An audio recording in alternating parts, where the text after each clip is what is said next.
What's going on? What's going on, my good people? Tune on in. Tune on in. We got one. We got one for y'all tonight, man. We got one for y'all tonight. Come on in. Come on in, y'all. Tune on in. Whoo, Willie Jack, he ready already. Tom in the building. Tom in the thing bright and early. Tom getting in this thing right away.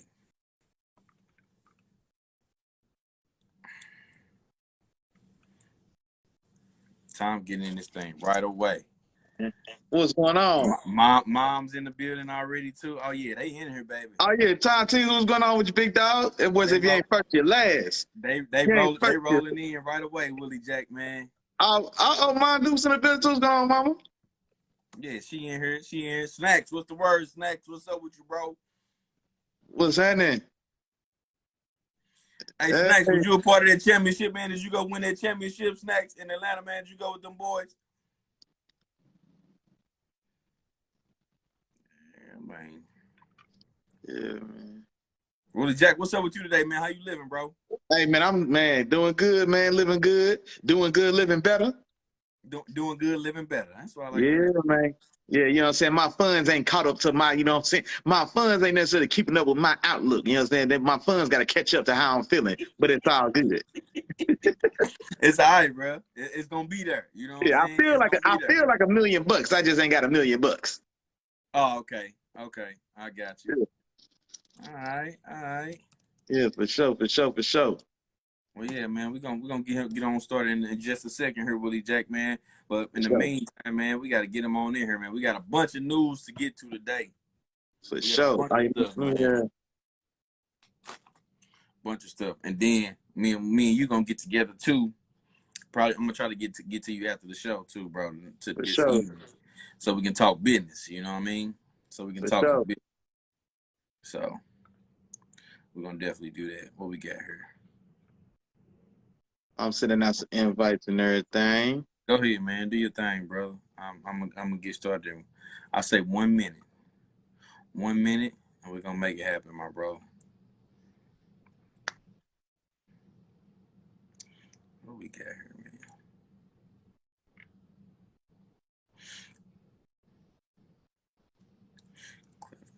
Cliff Branch. Twan, what's up with you, bro? My fellow Rams fan. That's what I'm talking about. He rolling in. Let's see here. Who else we got? Who else we got?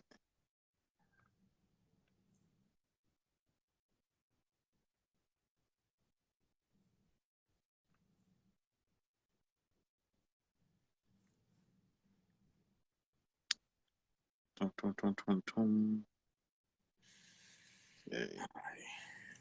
Willie Jack, you ready to get this thing going, man? Oh yeah, for sure, for sure, for sure. Awesome, man. Let's go. Yeah. Hey, you right, Twan. It is, man. Tomorrow, we get a little taste, just a small taste. You know what I'm saying? It's coming back. It's coming back. But man, welcome to another episode of Let the Film Speak. I am one of your hosts, Chop, here with my main man, Willie Jack, and y'all know what time it is, man.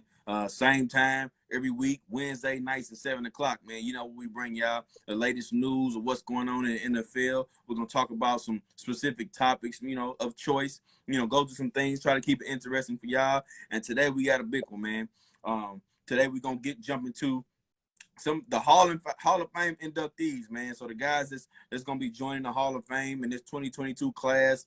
Of course, me and Willie Jack talked a little bit, and when they deserve their respect. You know, they put their hard work in, man. So we're gonna dive into that. Maybe even talk about some guys that we felt like, you know, they could have made it, some snubs or something like that. So we're gonna jump into that. But first, before we do that, we gotta jump into the news, man. Gotta jump into the news, and of course, I mean, the biggest news of the last few days. That's the one we're gonna start it off with, man. With the Deshaun Watson case. Now, of course, this has been going on since March of 2021, and Deshaun Watson has missed the entire 2021 season. So now, after going through the process, they're trying to figure out exactly how it's gonna play out this year. So for those who aren't aware, the Cleveland Browns, Deshaun Watson, has been suspended 6 games as recommended by Judge Sue L. Robinson. Okay. And the NFL had until 8 a.m. Central Time tomorrow morning to appeal that decision. Okay, and I was waiting and wondering, if the appeal was gonna come before we got on the show tonight, during the show tonight, or if it was gonna come a little bit after it. But I kind of figured that was gonna come at some point. All right, and of course it did. It did come a little bit earlier today. The NFL has appealed the decision on Deshaun Watson's suspension. Okay, now originally going back into it, the NFL recommended Deshaun Watson be suspended at least a full year I from the think it's NFL. indefinite, and then with a fat fine as well. Indefinite to be at least a year, and then Exactly. And now that's what the suspension, the appeal is. The NFL is seeking an indefinite suspension in which Watson would have to miss the entire NFL season and would have to apply for reinstatement back into the NFL for the following year. Okay, so that's kind of where we are with this situation right now, Willie Jack. I know it's a lot to play out here. We got Judge Sue L. Robinson. She put out a 16-page a report on everything that she came up with and why she came up with the decision and full explanations. Kathy, what's going on with you, Kathy Bass? How you living? But Judge Sue L. Robinson, she put together that entire thing. And then, there's been, of course, a lot of uproar on the final decision. Willie Jack, talk to me about, this process and your thoughts on this whole Deshaun Watson situation. Yeah, for sure. Yeah, my bad, man. I was still blasting it out. But yeah, for sure though, man. But now, honestly, this is the outcome I wanted to see, because I wanted to see the NFL play by like the rule, like there's established rules and protocols in place for the style of suspension in which he's getting, which is what they call it, bro. I'm trying to figure out the word. But like, yeah, so it's essentially, for this type of suspension.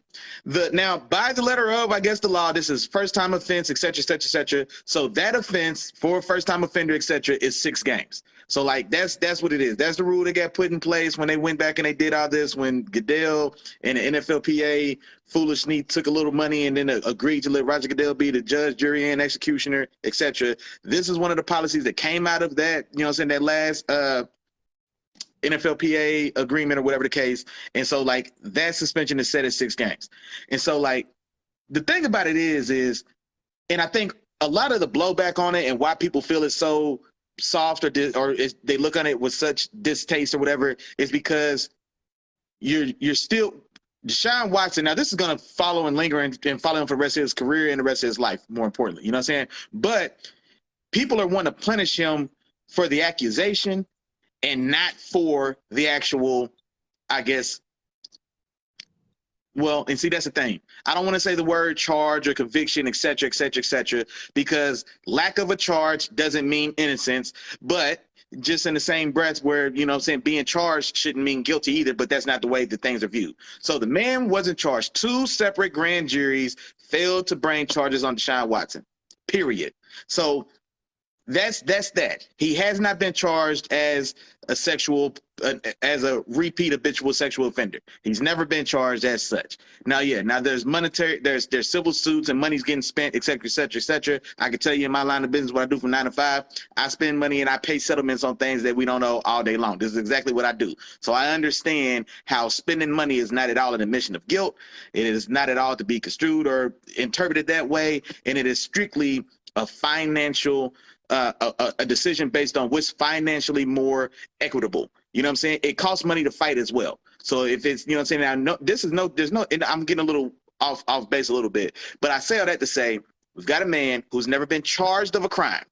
That's what we keep getting past. He's never been charged. He didn't get charged and then he beat it. He was never charged. So we've got a guy who was never charged, who's already missed, I guess, a year of his career, and it was a mutual, I guess, a mutual agreement between him and the Texans and ergo the league that he's going to stay away from the team. So for all intents and purposes, he was, well, I don't want to say suspended because he was paid, but he's been away from the game of football for a year. He's already lost a year. You know what I'm saying? And so, yeah, 6 games is right in line with the rule book as it's written.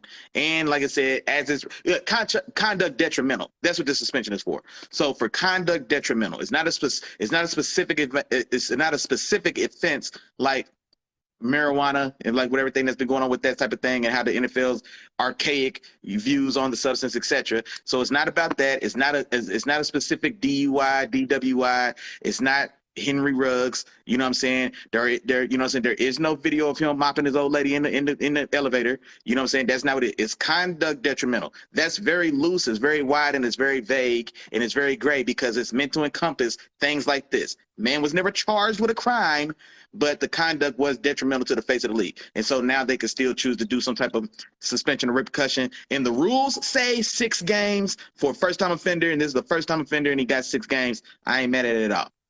Gotcha. I got you, Willie, and I'll kind of break it down the way I looked at it and how they came up with the decision, and kind of a little bit on where I stand on this entire situation, right? So first off, like I said before, the NFL initially wanted Deshaun Watson to be suspended for an entire year. Okay, that's what they wanted. That's what they were pushing for.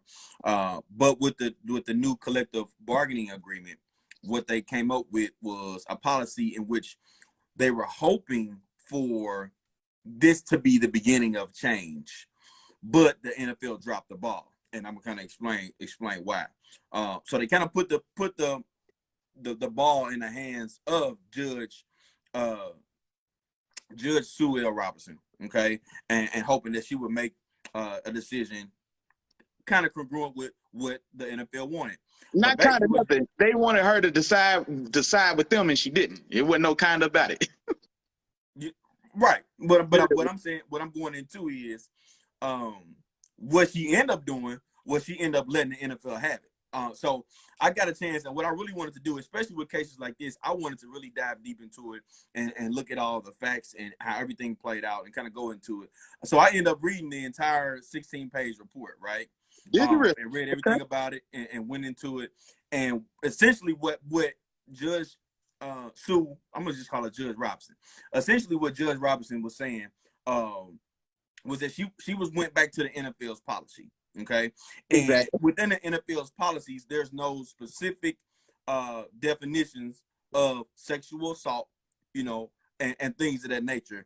So what she did was she based a lot of her decision off previous cases, previous incidents, you know, with other things that have happened in the NFL with owners, with players, with coaches, like with a lot of different situations. So one of the things she mentioned was there was no consistency in the way that they've handled policies in the past. Okay. There's been cases where players were suspended for less than a year, you know, in which one of those was for multiple instances of domestic violence, and a case where in that same case, that particular player pled guilty to battery. You know what I mean? And this player got 10 games. You know what I'm saying? Now, another part of that too is there was also questions about how the NFL handled the investigation. Okay, so there were 24 cases filed, right? 24 cases. Watson had booked appointments with 66 different women. Okay, they only interviewed 12, and it was 12 of the 24. They only interviewed 12 of those 24 cases that were filed, and they did not investigate any of the other cases that of women that he reached out to and booked appointments with. Now, normally in those type of cases, go ahead.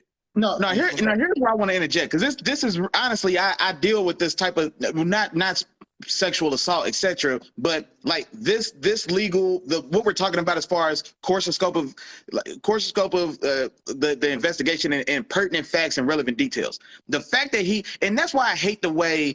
And this is what's so important and so crucial about, like, when you hear stuff like this, about the way that media can change the scope and guide the thoughts of the public.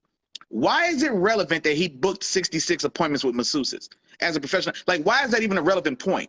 There's been 24 specific accusations of impropriety. So now they weaponized that he had 66 other confirmed appointments to make it look like there's really 66, but only 24 of them were brave enough to say something. Like, that's how that's read and perceived in the public. And I hate how that's been the rhetoric. Well, he had 66 appointments. Yeah, to get rubbed down. You know what I'm saying? Some of them went. You know what I'm saying? Period. I mean, well, I don't get myself canceled. I mean, I get what you're saying. But that's what I'm saying. Like that. What? Like, I hate that. That's even like that. Because just what you said is just the way that it's worded and that it's portrayed. And so it's a dog whistle. You know what I'm saying? It's a dog whistle. And so it's when you say he had 24 cases, they interviewed 12, but he really said 66 appointments. That makes that reads as it was 42 other victims that they ignored. Like, no, they're not victims. He's a professional athlete booking masseuses, you know what I'm saying, massages. And he's not the only one. Right. You know what I'm saying? Like, my fault, I interrupted your point. You was on the wrong. No, you're good, but it really gets to me, but it's because I argue about at work all day. You're good, but it's still going to bring me to my point, you know, the point that I'm trying to make about this. I'm just setting the precedent so everybody knows what's going on. Everybody didn't read everything. Everybody doesn't know exactly all the details of it. Yeah, so for sure. I want to make sure everybody knows exactly what's going on. So, like I said, they only interviewed 12 women, 12 of the 24 of the cases that were filed. Yeah. And even another part of that too, even some weren't licensed, neither here nor there as well.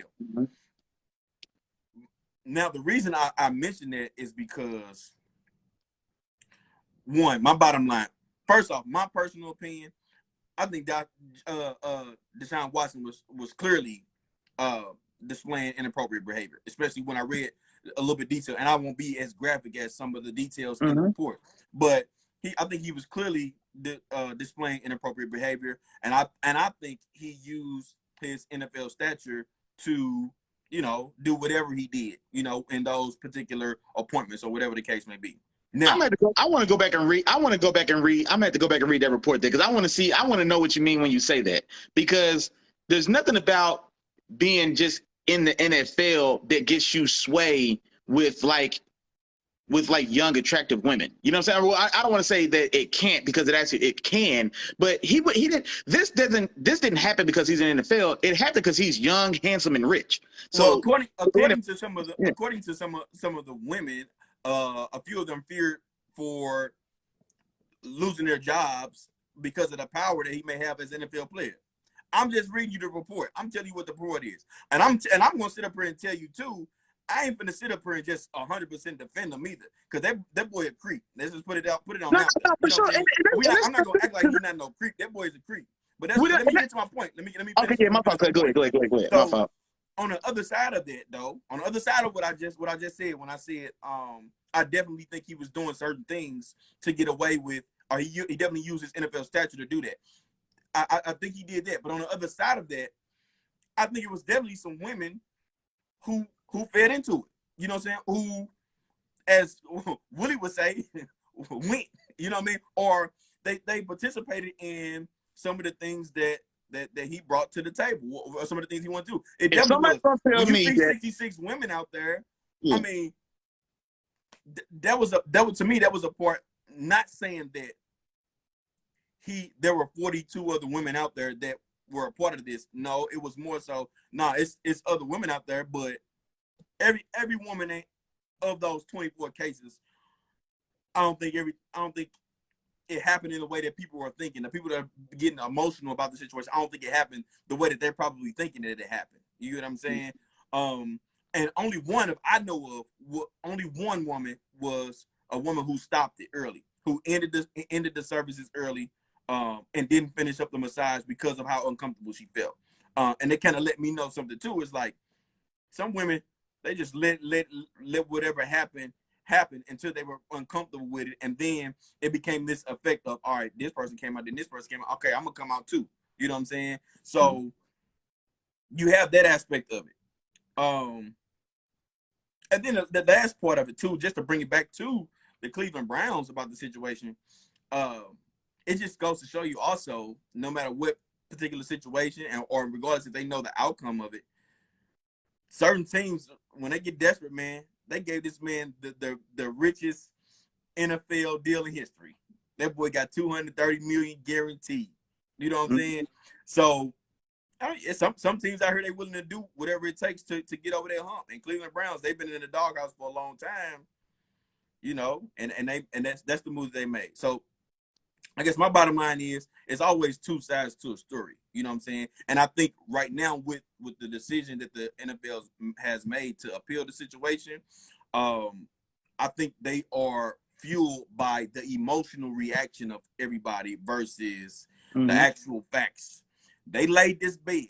This is your mess up. In my opinion, if you want to have a stricter punishment on this, then you need to get your stuff together. You need to fix these NFL rules, fix the policy. It needs to be a way, and it needs to be consistent, and you need to get it together. And they didn't have their stuff together. No, what they should have did to put it all to bed, if this is the route they wanted to take, last year's agreed mutual stay away and we stay away, suspension. It should have been a suspension, period. Yeah. If that's the way they want to handle it, come out, be a man about it, Roger Goodell, NFL, suspension.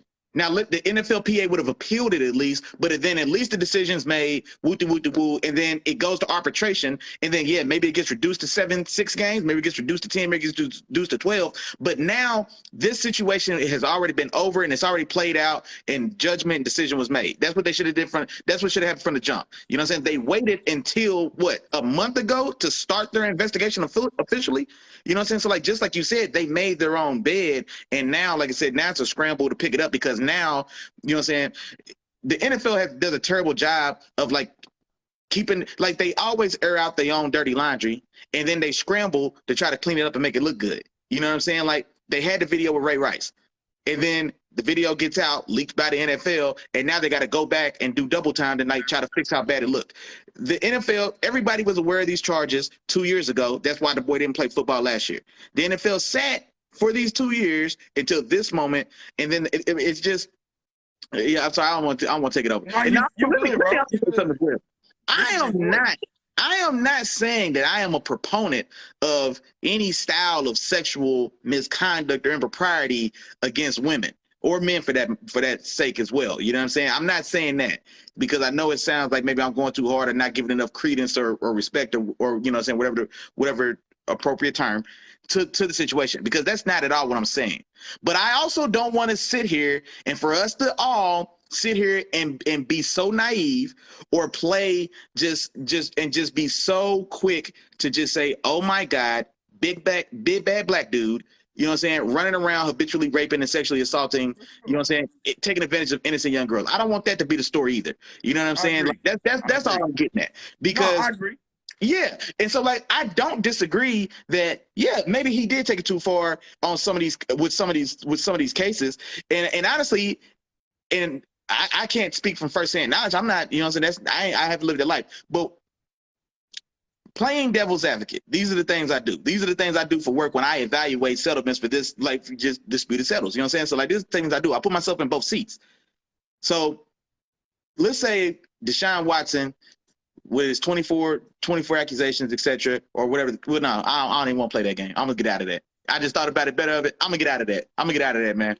Yeah, I'm gonna get out of that. 6 games, that's what you got, man. Don't cry about it now, Roger. You could have made the decision, been a man last year, so you got 6 games. Don't get out of that. The only one other thing I'll say about this, Willie Jack, and then we can move on. Of course, you rebuttal or whatever if you want.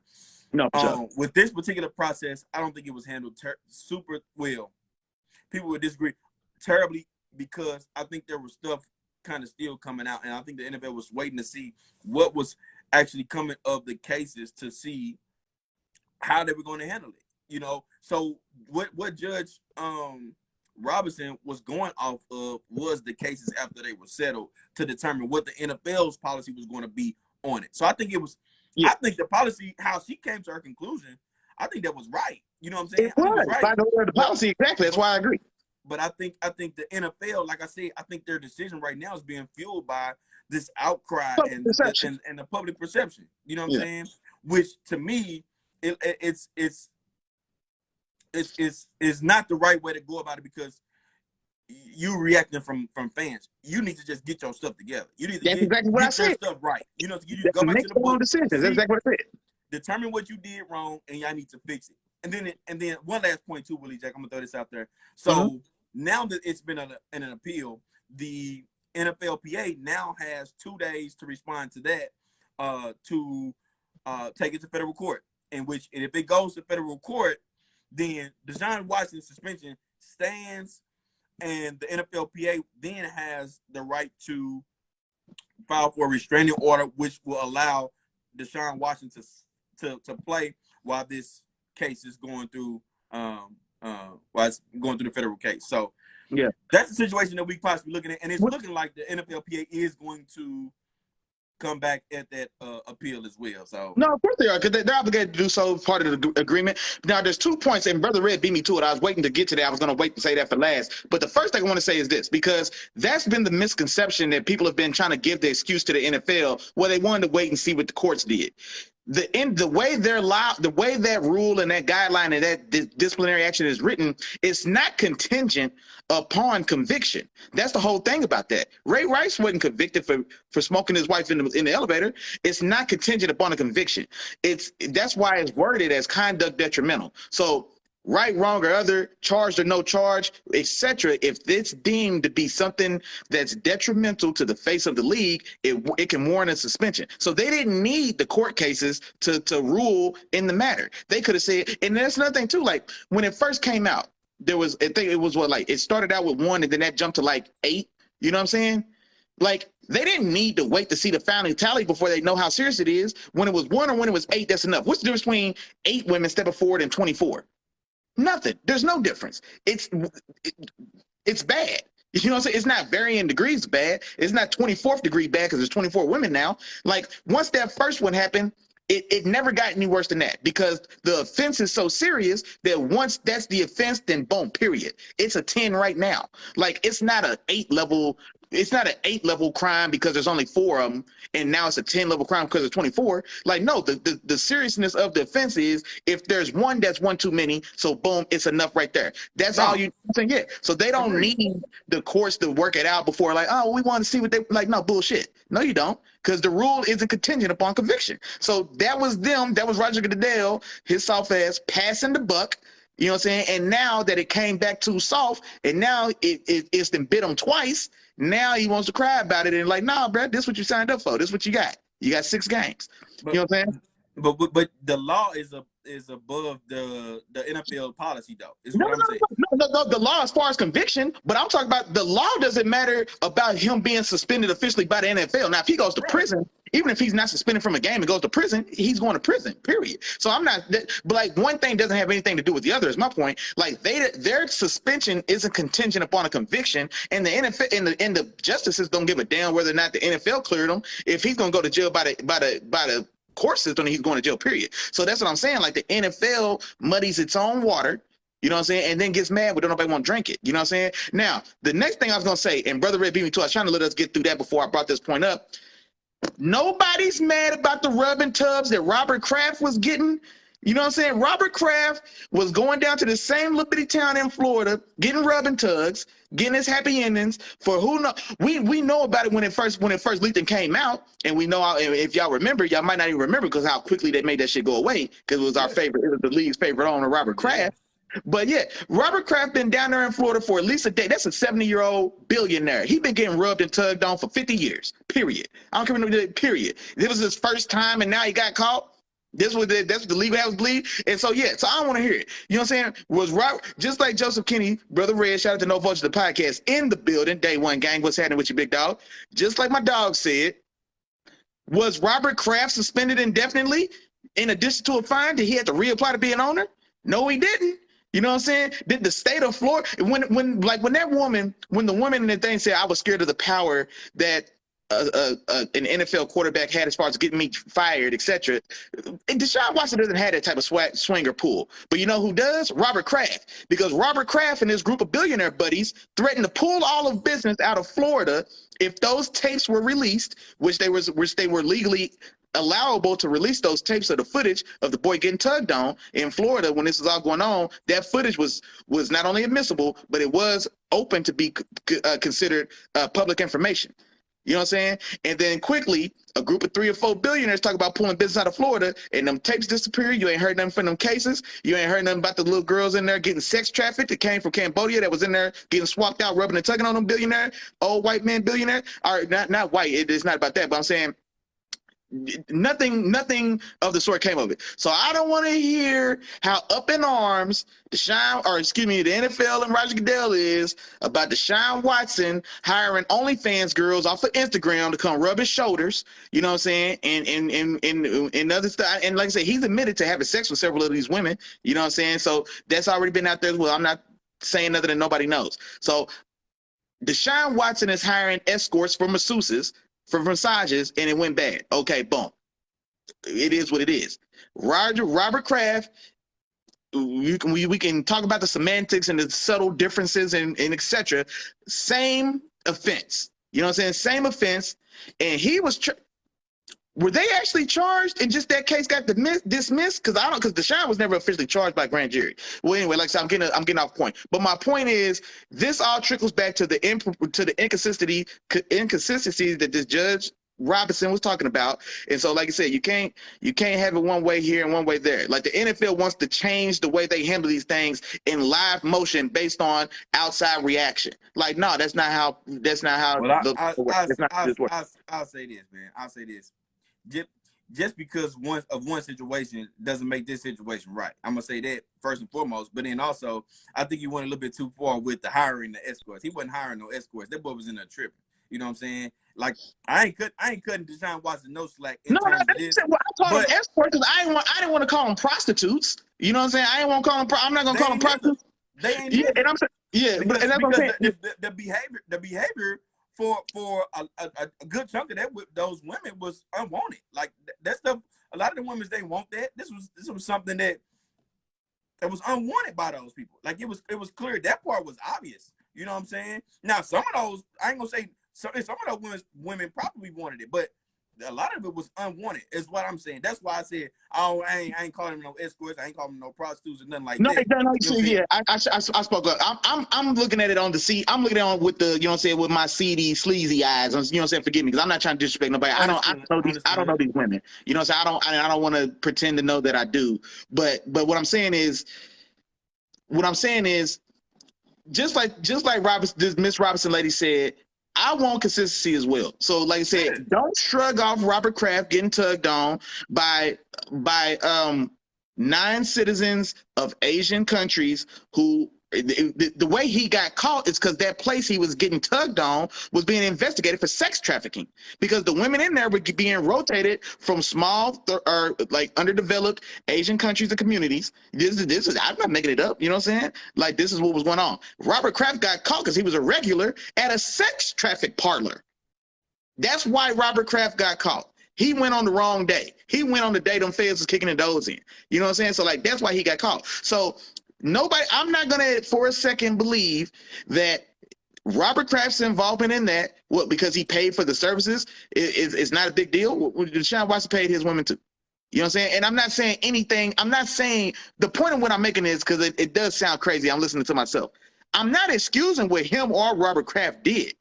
Both of them was on some BS. Like, that's not what I'm saying. But I'm saying, as far as like public perception and the way it's being handled and the way it's boom, boom, boom, then right, wrong, or other, then hell yeah, Deshaun Watson is entitled to just as much leniency as the billionaire Robert Kraft is, if that's the way the league handled it, because that's what was said. And then hold on real quick, I know this went long, bro.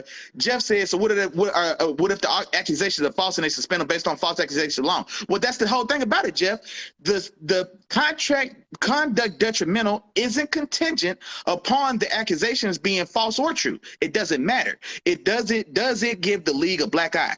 And now and then he said suspension before rendering the suspicion. And this is the thing, and you say what you will, you know what I'm saying? I've heard all the jokes before, and I'm not excusing him either, you know what I'm saying? Ben Roethlisberger was suspended because of accusations. Ben Roethlisberger also was never charged or convicted with sexual assault or sexual any of that stuff. It was exactly this style of situation, or well, no, it's not exactly, but it was a similar style situation as far as allegations being made at him. And yes, Jeff, he was suspended. So it's been done before because it's conduct detrimental. Like he's not being suspended under the NFL's rape policy. You know what I'm saying? And then maybe there's an argument. Well, is it confirmed rape or is it just alleged rape? Maybe then that's an argument. But since since these things are evaluated under conduct detrimental, that's exactly why it's not contingent upon a factual finding of the allegations or not. It's not contingent upon a grand jury indictment, him going through trial, and then him being acquitted or not. It's not contingent upon any of that. Is this a bad enough look on the whole face of the NFL that, hey, nah, bro, we got to sit you down, period. You know what I'm saying? Just period. That's all it takes. Is it a big enough deal? Does it cause enough of a media uproar that now people are looking at the NFL shield sideways? That qualifies as contract detrimental. They had that from jump. And I'm not saying on day one that he should have been suspended, but a month into this thing, when it was clear this thing is not going away and it's only getting worse, and when the decision was made that, you know what, we don't want him around, he's not allowable on Houston Texans facility property. If that's how strong you felt then at that point, then boom, suspend him. It should have been handled right there. That year agreed time apart should have just been a suspension and get the show rolling, period. But they didn't do that. That's what I'm saying. Like, they didn't do that. They didn't need none of that. William White in the building. What's going on with you, bro? My fault, man. I know I got a little carried away. But I ain't gonna lie, man. I'm in the defense side. You good now, but this is important to talk about though, because I'm thinking about scenarios and what could have happened. And maybe it should have been something where he was just suspended indefinitely. And yeah, it is. Maybe it should be contingent on the trial. You know what I'm saying? Because the reason you can't do that is because look at it right now. So like, if he was, it can't be contingent on the trial because like the trial process may take 3-4 years to play out. Average NFL career is 4 years. You know what I'm saying? Well, I don't think you should be able to play until you get done. But think about this though, because now that's not fair to the individual. Because just like my dog Jeff said, what if it is completely false? Because we also can't, and I'm not saying this in Deshaun Watson's case, I'm not saying it for him specifically, but now we're just talking more in a generality. Right. And it's not just limited to NFL players, professional athletes or people of stature, period, are targets for manipulations, blackmails, usury. I mean, they're targets anyway. And so it can't just be, well, somebody showed up today, hey, dog, you gotta go clean it up, man. Your career is over. Because 4 years before this may have been adjudicated, if he even would have got charged, because he didn't even get charged. So 4 years for that to adjudicate and him to be found innocent, he's out his prime now. And he's a quarterback, so quarterback's prime is a little different. Now imagine if he's a running back, he's only got 5 years of prime. He's gonna lose 4 because a random person showed up and said he did X. But do you want a player going in on a murder case playing a football game? Did you say Ray Lewis? I couldn't hear you well. Did you say Ray Lewis in the Hall of Fame? Super Bowl champion twice, Defensive Player of the Year? I thought you said Ray Lewis. I couldn't hear you good. We've had that, bro. Ray Lewis accused of murder. No, I'm not saying it's right. I'm not saying that what was right, what Ray Lewis was the right thing to do. I'm saying, do you want that? We know it's about money with the NFL. We know that.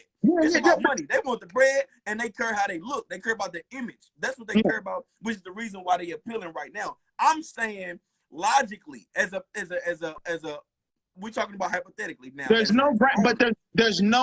no legal ground to deny a man, and I'm gonna say a man because it's the NFL. There's no legal grounds to deny a man his livelihood just because of what you said. That charge isn't enough to legally, because that's a lawsuit right now. Because at that point now it does become bigger than the law. You know what I'm saying? If you try to take away this man's livelihood, you take away his career, you take away the, you know what I'm saying, the financial trajectory of his family's life. You know what I'm saying? So like you can't do that. That's why Ray Lewis played won the Super Bowl in the year 2000. You know what I'm saying? Involved in a murder in Atlanta in '99. Javon Curse killed somebody. So what I'm saying to you is it's a lose-lose, because if it is a false accusation and I go ahead and I suspend him anyway, I suspend him right away, and this is a false accusation, none of this is true, then what? This man just got suspended for what? You know what I'm saying? Like, No, that's way. where the conduct detrimental comes in. So like that's what I'm saying. Like I'm not saying when it popped off that Deshaun should have got suspended. What I'm saying is once it got to the point to where the NFL deemed it was serious enough that he was barred from NFL facilities for a year, that's a suspension. Don't play with it. Boom, that's a suspension. Hey, because this is what I rather they did. And I'm not saying that makes it that we're not in this situation today, because he'd have fought that decision then. But at least then it happens timely. You're not seen as sitting around twiddling your thumbs. You're not seen as trying to pass the buck on the criminal court system. You're not seen as trying to pass the buck on the Suzanne Robinson, judge, you know, in the media, or the arbitrator, Miss Robinson. You're not seen as, that's what I'm saying. Like, you're not sitting there pussyfooting around. You're actually being proactive and making a decision. You know what I'm saying? And like, in that sense, I prefer it that way, because now the NFL can say, hey, we looked at it, we acted, and now if we got to go back on that, because Deshaun would have appealed it, and he'd have won on appeal, honestly, because of the letter of the NFLPA law, which is 6 games. So he'd have had a reduction, but at least then it's done. And now the rest of this, now hindsight's always 2020, so we're taking some liberty here. But let's say if when the decision was made, because it didn't come out day one that he can't come to the Texas facility no more. That didn't come out until like the start of the season. They were still trying to trade him leading up to the start of the season. You see what I'm saying? And so once it came to the start of the season, and everybody agreed it's too uncomfortable to have him trying to show up. Okay, well, if we're gonna keep him away, then boom, okay, you suspended. Get the process started, because now we could use that year to go through this appeal process. Miss Robinson could have reviewed everything last year. She came to the same decision or a different one, or they negotiated and woo. And now that the NFL's, hey, we did what we supposed to do. We did what we had to do. Now the rest of it could play out as it will. Now let's say if they'd have did that then, that was before the indictments didn't go through. So he'd have still went through the indictment process. You know what I'm saying? Now let's say if he'd have got indicted, then the NFL's like, hey, ooh, man, hey, we already got ours, baby. We ain't miss it. And then if he doesn't get indicted like he did, well, then they could still fall back on, okay, he didn't get indicted, but which doesn't mean he's innocent, but it still was conduct detrimental, and boom, so they could still stand on it that way. I don't like that the NFL try to call a punk ass timeout for a whole year, and then they waited until last month. Let's not forget the NFL didn't begin this investigation, Chop, until last month. Or maybe it's a month and a half ago now. You know what I'm saying? How? Explain. Because remember, we talked about that on the show. It was like the NFL is just now starting to interview accusers on day 600. What have y'all been doing for 600 days? You see what I'm saying? Like, that's where the NFL messes up. You got to shit or get off the pot. You're going to be, you damned if you do, if you damned if you don't. So it's just, no, come on, bro. This is a football podcast. We play ball. People in here play ball. And what's one thing coach will tell you, Chop? You can be wrong, but you can't stand still. You better fire your gun when you mess up. Mess up firing your gun. That's what you used to tell us, you know what I'm saying, in the front seven, because we was in there getting that work done. If you're going to mess up, boy, you better been busting somebody's head when you messed up. You can't just mess up. The ball can't snap and you stood up because you didn't know what to do. Do something. If you don't know what to do, you find somebody to hit, period. The NFL broke that cardinal rule. I'm pretty sure they probably tell kids that in Pop Warner. If you don't know what to do, find somebody the other color jersey on, hit them, period. You got to do something. You know what I'm saying? You can't just sit there twiddling your thumbs, and that's what the NFL did. All right. Well, hey, one thing we can agree on with this, Willie Jack, is that something needs to change. Something needs to adjust. Yeah. But let's move on, man. Willie, we tackled it. I knew that was going to be a big one, and people had a lot to say in regards to that. Few people popped in the building. Bang Lou, what's going on with your sister in the building? You know what I'm saying? What's going on with y'all? Appreciate y'all for joining in. Let's jump to this next one, man. NFL strips Miami Dolphins of their 2023. But I'm reading comments, I'm just reading comments. Hey, Jeff, you a wild boy, man. So NFL strips the Miami Dolphins of their 2023 first round pick and 2024 third round pick, fines owner Stephen Ross $1.5 million, and suspends him through October 17th for violating the anti-tampering policy with Tom Brady and Sean Payton. There were 3 occasions between 2019 and 2022 where this happened. Right now, the league is being tested on. Right now, the league is being tested on what they truly stand for. You know what I'm saying? Mm-hmm. In all facets. You know what I'm saying? Stuff just happening back to back to back. And I want to know your thoughts on that, Willie Jack. What was your thoughts on So that, man? the first thing I thought of, because this is what this stems from accusations brought forward by Brian Flores during his time there when he was the head coach. So this is where this stems from. And Brian Flores came out with his own statement talking about his thoughts on the finding, and he was disappointed because he said they only acted on half the information because they left alone the stuff about the actual integrity of the game. They didn't want to touch that. And that's the thing about the NFL is because much like the government, and that's why like presidents never mind. Anyway, what I'm saying is it's a bigger issue for the NFL to suspend or to punish the owner for actively trying to lose games, because that opens a wormhole. That opens a whole other dimension that ruptures the foundation of the game. If there's dishonesty and impropriety into competitive advantages in the game, because football is $1 billion business, not because it's awesome to watch on TV, not because it's fun to watch in person. It's $1 billion industry because it's the world leader in sports gambling. You know what I'm saying? That's why the NFL is the king among sports. You know what I'm saying? Baseball was America's pastime until people find out you can't bet on that stuff. Or, well, I mean, you can, but it's just football is the number one driving sport for sports betting. Sports betting is an $8 billion or like business or something like that, or maybe even more than that. I should have looked at the specific number. But anywho, so you cannot at all bring any light or cast any doubt into the integrity of the outcome of these games. So they can't afford to do that because, for one, the owners specifically, they own those teams. And so in the NBA, who also has owners, the closest thing to what I'm about to say is the NFA forced not Steve Ballmer, but the guy who owned the Los Angeles Clippers before Steve Ballmer was able to buy the Clippers. The NBA has protocols or has something in their ownership agreement to where they can force the ownership. If an owner is deemed unfit or et cetera, they can force you to have to sell your team. And that's how the NBA got rid of the old racist dude that owned the Clippers. You know what I'm saying? Not that he's the only racist owner, but he's the only racist owner that got caught and it caused media uproar. You know what I'm saying? So that's why he had to sell the team. The NFL doesn't have that style of, like, there's nothing on the books that I'm aware of. When I kind of checked a little bit, I just checked on the surface. I don't want to talk like I dug deep into it, but there's nothing there as far as I know, to force the hand. Because if you find out an owner is trying to purposefully tank and lose games, he can't hold the team. He cannot own that team anymore. Now, what legally can the NFL do to strip Stephen Ross?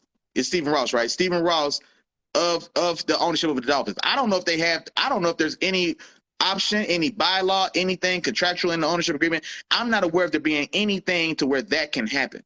You know what I'm saying? And which is the same reason, to a lesser extent, why in the 90s the Cowboys broke every trend that they want to do, because the NFL couldn't tell them no. So the NFL had to deal with Coke. Well, Jerry Jones went and signed with Pepsi because he owns the Cowboys. The NFL cannot tell Jerry Jones what to do with his team. He owns that team. You see what I'm saying? And so the NFL isn't it's not a country. It's not one united country. It's a confederacy where each team is their own country. You know what I'm saying? It's the United Nations, I should say. So no one person rules the United Nations at all. It's all these different countries who come together because they have a shared mutual interest, and we see how we can get things done. That's how the NFL works. So you can't tell Pakistan what to charge for bread. You know what I'm saying? Like you can't. And you can't take Pakistan away from their president. You can't take you get what I'm saying? So there is no style of oversight for an offense that large. And if they admit that it happened with Stephen Ross right now, then it ain't no way in hell anybody's gonna believe that this was a one-time, one-off thing, that we had one random rogue owner who was committed to losing games to better his draft position. They can't prosecute that. They can't look into it. They can't admit it's there. It's the mafia. You know what I'm saying? And until like 1969, the law enforcement would have you believe nobody knew the mafia was alive or was around, controlling all the crime or the major crime across most of the major cities for about 50 years. You know what I'm saying? And everybody, of course, you knew about it, but you ignored it because then you would have to admit, because people to be that powerful have to have hands in everybody's pocket, which is that highest level of government. So that's what I'm saying. So if Stephen Ross is guilty of tanking games in 2019, you mean to tell me that the owners in the owners in the 80s didn't want to tank for John Elway? You know what I'm saying? Like the owners in the 90s didn't want to tank for Peyton Manning. You know what I'm saying? Like nobody want, you know what I'm saying? So like you can't even open that door, because if it's good for one, it's good for all. So that means that this is like you just can't touch that, and that's why they didn't. But they did suspend them for the stuff that they, you know, that they could safely prove.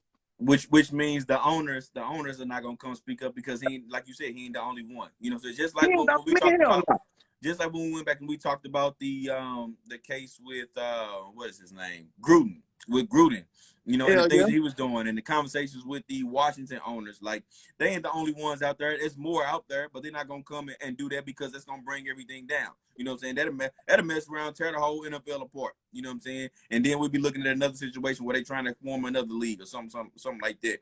Willie Jack, I think you spelled Devontae Adams wrong, but anyway, I'm gonna keep going. I'm gonna keep going. But I'm gonna look at it from a different aspect. You know what I'm saying? Because I agree with what you said, but I'm gonna look at it from the effects of this. All right. So because this happened, and this was another subject, you know, and going back a little bit into the Deshaun Watson thing and just the instances that's been happening over the league, is that people were really concerned about them holding owners accountable as much as they do the players. You know what I mean? Like they hold the players accountable, but they don't hold the owners to that same standard, or even a higher standard. They believe that the owners should be held to a higher standard because of their position, you know, with these NFL teams. And of course, like I mentioned, they lose a 2023 first round pick and a 2024 third round pick, right? And then they find him $1.5 million. First off, that ain't nothing to $1 billion guy. You know what I'm saying? That's just a drop in the bucket for him. You know what I'm saying? So I don't think they really did anything. And then on top of that, they suspended him until October 17th. Like, first off, they getting ready for the season. Ain't nobody missing the owner anyway. So suspending him to October 17th, what is that doing? The owner ain't there. The coaches is the one that's getting these players ready for these games, and they going through that process. What is the owner doing right now that he can't be doing anyway? What? He ain't doing nothing. He chilling. He posted, just watching his team prepare for the league. Now I can tell you one, the way that it could possibly hurt them the worst is this is it for Tua.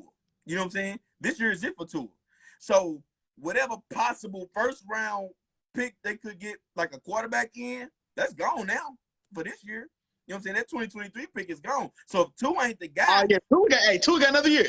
Yeah. Tua get another year. If Tua ain't the guy, then you either gonna have to go trade for somebody, or you just asked out for another season. You know what I'm saying? Because your 2023 pick is gone now, in which you probably would have used that on the quarterback if Tua didn't turn out to be that guy. You know what I'm saying? You would have tried to use that to try to bring in the guy who you thought was going to be next. But now that's it. So that, I think, is going to hurt them. The 2024 third round pick, you know what I'm saying? That's nothing really. And then the rest of the punishment, I think there could have been more punishment to that. And then on top of that, like, no, I don't laugh at $1.5 million. I mean, I know they got deep pockets, but $1.5 million is that ain't no chump change. But $1 million always hurt. I don't care who's paying it. $1 million always hurt. Man, that's $1 billion cap, man. That $1 million. Man, he got 900 more million. You know what I'm saying? Right. I mean, but really, you know, all $1 billion of it ain't liquid. You know what I'm saying? All $1 billion of it ain't liquid. Hey, $1 million, I don't care who it is. He got $500 billion sitting right now. I ain't gonna lie to you. But but on top of that too, so you have that aspect, and then it also kind of shows you what they think of. If you read into it like that way, shows you kind of what they thought of the coaches that they had and the quarterback that they had. And since they was going to get Brady. Now Brady is considered the GOAT. You know what I'm saying? So I understand you want to go get better at that. No, but that's regular though, because that's exactly what happened with the Browns and Baker Mayfield. Like, I mean, everybody's quarterback's cool till you can go get one of them ones. Tua would have traded Tua for Brady if he could have got him. You know what I'm saying? So they ain't nobody feel bad about that. Understood. All right, man. So there we go with that case, man. But let's move to some good news, Willie Jack, man. Let's go to some good news, I guess. Well, actually, no, one more. This was kind of silly. So we talked about this addendum, right? the Arizona Cardinals put an addendum in Kyler Oh, Murray's yeah, contract. we get in and out of this one. Yeah, for sure. Yeah, this will be real quick. But they put that addendum in Kyler Murray's contract that he got to watch 4 hours of film a week. And of course, they remove it after all the backlash they received. And me and Willie talked about this when it first came out. It was just silly from the jump. I feel like, though, if you was going to do it, stand on it. You know what I'm saying? You knew it was silly when you put it in the contract. You know what I'm saying? But at the same time, if you're going to do it, stand on it. You know what I'm saying? Exactly. Now I feel like I've been bamboozled. You know what I'm saying? Because y'all put it in and then y'all took it right out. As soon as you hear everybody, y'all got punked by a 5'7", 185-pound black and Filipino kid, 22-year-old kid. Yeah, that's what happened, bro. He done pulled y'all card in public, and y'all, the $1 billion Arizona Cardinals organization, you know what I'm saying, let that man punk y'all in front of everybody. Not only did you pull it out, you had a public apology. And just like Chop said, this is the only thing I'm gonna say about it. Worse than putting it in the contract is taking it out. Just like Chop said, if you're gonna do it, it's done. You know what I'm saying? Like, oh, your feelings got hurt? Well, motherfucker, watch film then. Period. You don't want the 230? Give us the 230 back then, Kyler. You know what I'm saying? Like, forget about it. You know what I'm saying? Give it back then. Get them 230 back then, bro. Give it back. Let me have that, bro. Let me get that off you then. Go ahead then. Exactly. You're going to make big time decisions like this in the NFL. You got to stand on it, bro. Exactly. Like, once they put it in there, you got to leave it in there. You can't take it out. Like I said, worse than putting it in is now taking it out. Like, yeah, that's weak. If I'm a free agent, I don't want to play in Arizona. Now, maybe I do because I can punk him and give him some money if I got a name. I don't know. Now I'm like, man, you know what, man? I was going to go to Baltimore, see what Arizona talk about, man. Hey, bro, I need $100 million guaranteed. Yeah, for sure. You play, I play running back. You don't get to me, you ain't. Running back, now I'm a punter. And I can't kick nothing. I need that. Break me that bread.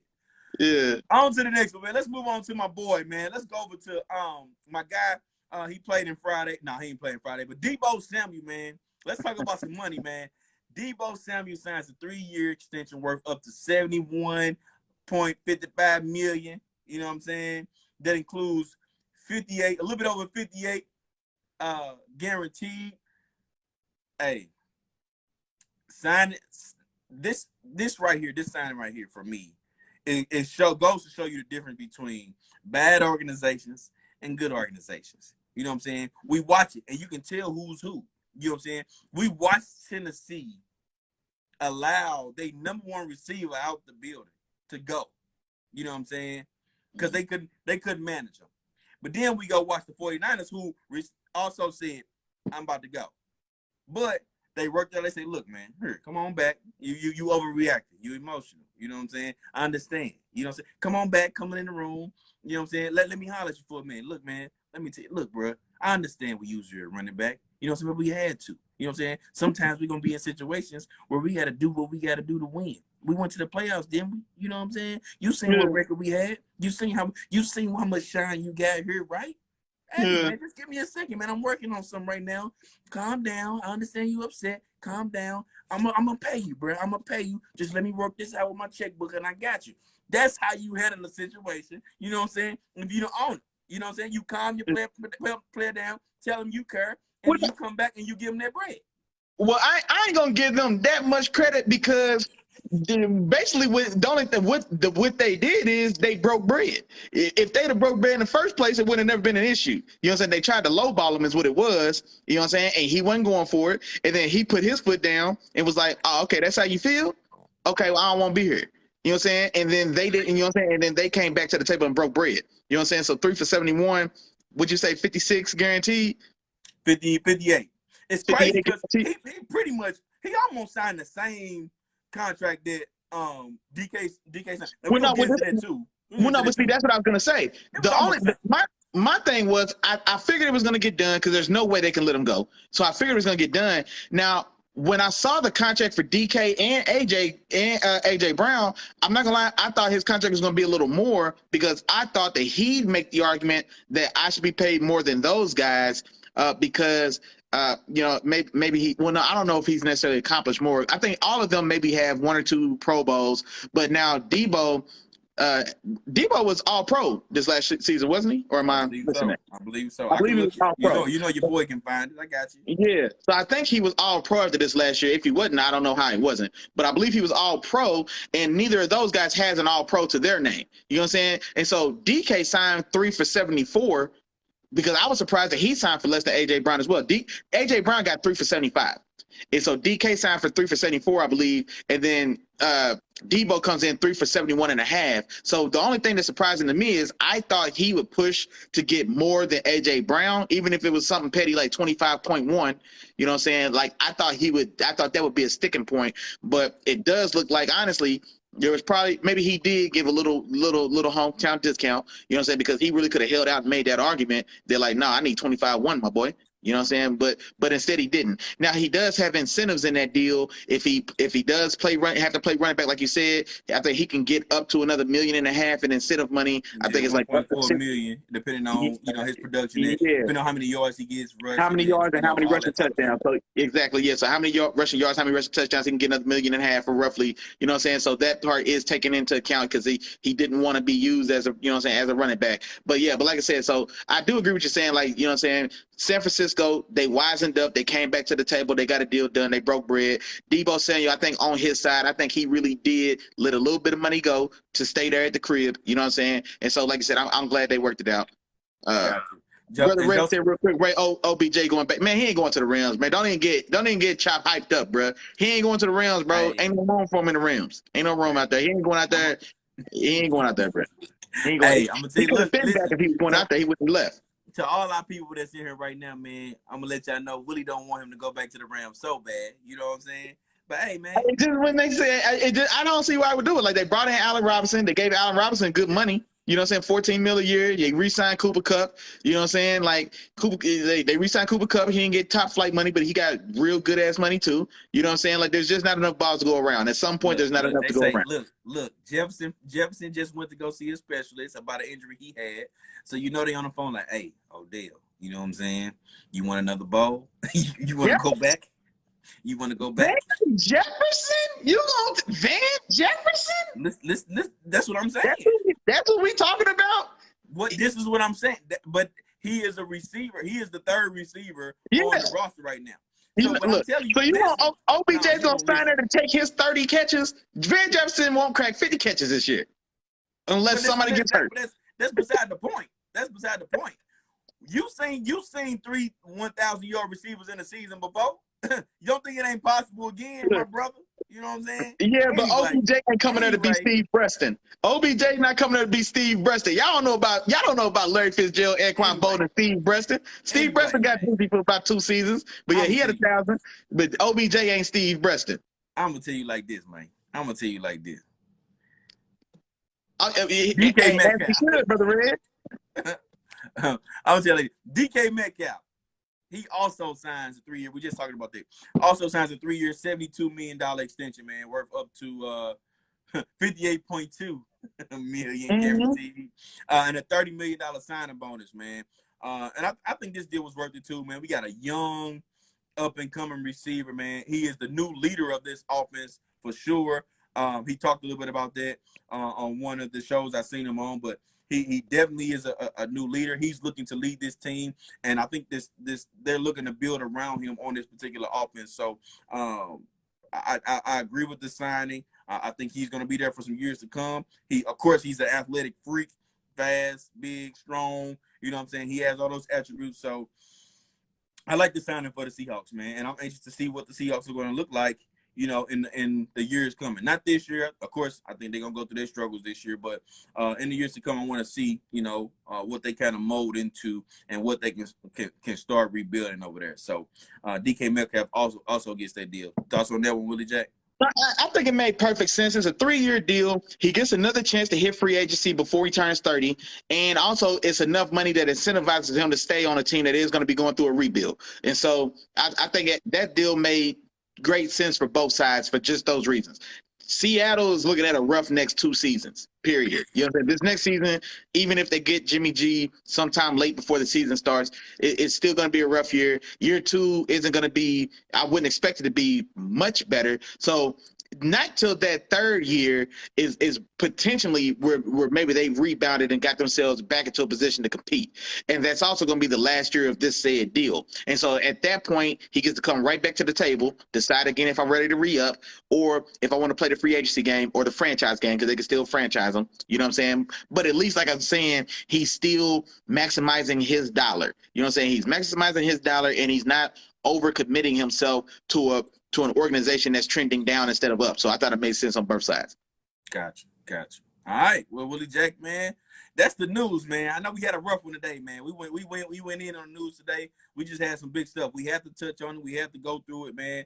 And that's just what it is. That's what we have to do. But without further ado, we're about at that point, Willie Jack. I think it's about time for you to talk to him, man, and let him know where we at with it. Yeah, man. You know, this has been weighing heavy on my heart, Chop. You know what I'm saying? I've been waiting. It's been heavy on my heart, Chop. I've been waiting to have this moment with y'all for so long because y'all been on my head about my head. And now you see your boy here, Icy. And ain't nobody had nothing to say. Ain't nobody had nothing to say today. Ain't nobody had nothing to say. Ain't nobody, nothing. Ain't nobody had nothing to say. You see how y'all do me? You see that? Only kick you when you down, boy. Y'all some Tommy friends, hey, man. If y'all in the chat, man, y'all in the chat, y'all think my boy Icy, throw some fire emojis in here, man. Y'all think my dog Icy, man. You know what I'm saying? You know what I'm saying? I made sure I was ready for the show today. And look, don't nobody even notice. I feel like a, I ain't gonna say it. All right, it's all good. Don't even worry about it. What's good, dude? Shout out to the sponsorship, man. Shout out to the Three Amigos, man, holding us down. I tell y'all every week, man, you see these cell phones is working. The laptop's on for Chop. I got lights in my condo. The Three Amigos, man, shout out to the sponsorship. That's like, share, subscribe. 3-piece spicy. Man, like, share, subscribe. You can't go wrong. Now, we tell y'all every week. And you know what, man? Shout out to the new membership today, man. We had, like 5 new members in the group today, man. Shout out to the new membership, man. Welcome home, gang, man. Y'all know who you are. Bing Lou and this thing. You know what I'm saying? Bing Lou, he's so dedicated. He came back twice, bro. You know what I'm saying? My dog Duke came back as Bing Lou. He said, you know what, bro? We need 2 followers. I'm 2 for 1. Y'all got me, bro. We appreciate you as well, bro. The rest of y'all, don't be mad. Oh, no. My dog, Vandy's new in here as well. Josh Van Dusseldorf. Don't ask me how I remember that name. I haven't said it about 10 years. Yeah, shout him out for me. Shout him out. I want to shout out my dog Matthias. Of course, Bing Lou, you just heard your shout out. We got you. We're gonna shout you out here. Your boy Josh Van in the building.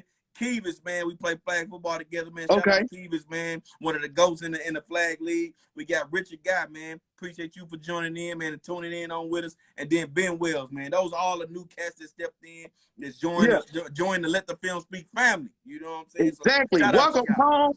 Welcome home, bros, man. We appreciate all y'all, man. So that goes to show, man. Hey, y'all been tapping in with the sponsorship, man. Me and Chopper, we stay on y'all about it, man. Every single week, every single Wednesday, y'all hear us preach and beg and plead to please tap in with the sponsorship. And what do y'all do, man? Y'all go out there, y'all bring 5 more to the crib, man. Hey, we appreciate y'all. We appreciate y'all, man. So if you too want to be part of the membership, part of the film, you know what I'm saying? Bring somebody home with you. You know what I'm saying? Like, share, subscribe. Tap in with Three Amigos, man. We appreciate everybody that's been doing that for sure. Shout out to my dog Skinny, because Skinny stay keeping our name in the streets, man. We appreciate you as well, big dog. And shout out to Real Dude STL Sports in the building while I'm out there. I know I got a little off topic today with the sponsorship, but I definitely want to give a shout out to our group, man. We got, like I said, we're growing. We really appreciate, we really love the engagement, man. We really love and appreciate, like we said, man, people bringing people in here, man. We up to like 318 or 19, you know what I'm saying, followers in the group, man. Can't say enough thank you. Can't say enough shout out to that sponsorship, man. Appreciate y'all for participating with the sponsorship. Tell a friend, tell a friend to tell a friend, tell a friend to tell his partner's friend. You know what I'm saying? And y'all did all of that and more, man. We really appreciate it. Hey, back to the regular schedule programming, man. For sure. And now that we on that, man, like I said earlier, man, we here to talk about some Hall of Famers, man. We got the Hall of Fame game tomorrow, you know what I'm saying, with the Jaguars and the Raiders, man. They're gonna be playing and hitting off tomorrow for the Hall of Fame game. But since we here, it's that time. We about to begin preseason football. Let's talk about some of these Hall of Fame inductees, man. The guys going into the Hall of Fame in the 2022 class, and you know what I'm saying. Let's give them the recognition they deserve, Willie Jack, man. And I'm gonna start it off with Tony Baselli. Tony Baselli. I'll be the first name on the list, man. Give him a little bit of praise. man, we talking about 6'7", 324. You know what I'm saying? Mm-hmm. A tall, long, a big offensive tackle, man, for the Jaguars. He was the second overall pick in the 1995 draft, man. Played only 7 seasons, and his career ended a little bit earlier with a with a severe shoulder injury. I think that's what he had. So they kind of shortened his career. He ended up with having three All-Pros. He was a 5-time Pro Bowler in those 7 years, man. Made the All-90s team. He was long, quick feet, and if you go back and look at some of his highlights, man, some of y'all probably, they may not know him. You go back and look at some of the highlights, man, you see him pancaking some of the better defensive ends in the league during that time. Guys like Jason Taylor, you know what I'm saying, Javon Curse, you know what I'm saying, guys like that, you know what I'm saying, he had to go against routinely, and he definitely held his own. So shout out to Tony Boselli, man. He's going to be inducted this year, and definitely worth it in my opinion. No, for sure. He's a guy that I thought should have been a Hall of Famer, and I'm glad to see him get in. And then just like Chop was saying, man, this was a dancing bear, 6'7", 325, but very, very gifted feet, man. This is the blindside protector for Brunell. Mark Brunell. Yeah, no, actually front side protector, because he was a left tackle, right? Huh? He was a left tackle, right? Oh, yeah. Brunell was left-handed. Yeah. Okay, yeah, that's true. That's true. So yeah, the first side protector for Mark Brunell and those Jaguars teams, man. The left tackle for Fred Taylor, man, a favorite of me and Chop both, man. One of the all-time greats, man. So he was definitely an integral part in one of the leaders of that young Jaguars team. The Jaguars, I think their first year was what? I think he got drafted either their first or their second year in existence, I want to say. And like I said, he was I think he was all pro his second year in the league. You know what I'm saying? But no, definitely a dominant player, man. Career injuries cut his career short. Now he was first team all pro 3 years, but he was also all pro another 2 years. So in 7 years, he was a 5-time all pro. 3 on the first team, 2 on the second team is what I thought I had looked up and seen. He's a member of the 90s all-decade team in only 7 seasons. And honestly, he was injured his rookie year as well. So realistically, 6.5 seasons or whatever it was he played, and he made the decade team. So I know for me, myself, longevity doesn't exclude someone from the Hall. That's why I thought TD. Terrell Davis was a Hall of Famer because, yeah, he didn't play as long as, you know what I'm saying, Barry Sanders, Emmitt Smith. He doesn't have those career numbers, but when he was on the field and when he was at the best, he was the best in the league. You know what I'm saying? So that for me is enough. So 7 years, maybe he's the you know what I'm saying, he's the Terrell Davis of tackles. A 7-year, stellar 7-year career, and I do think he's well warranted to have that gold jacket in Canton for sure. Got you. For sure. Definitely with you on that. Okay, Willie Jack. Let's move on to another name, man. Throw a name out there at me, Willie Jack. Throw a name. Start out with somebody, man. I'm gonna jump in with you. Okay, my father's reading Brother Red's comment. So he said he didn't like to pick for Boselli. He was injured too much, more hype than actual production. He was great, but he was always hurt, and the media loved him. Man, I mean.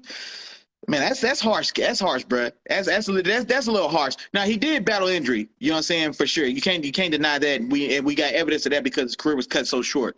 But when the man was on the field, though, Brother Red, when the man was on the field, and he was on the field in 5 of his 7 NFL careers, in all 5 of the years he played, he was all pro.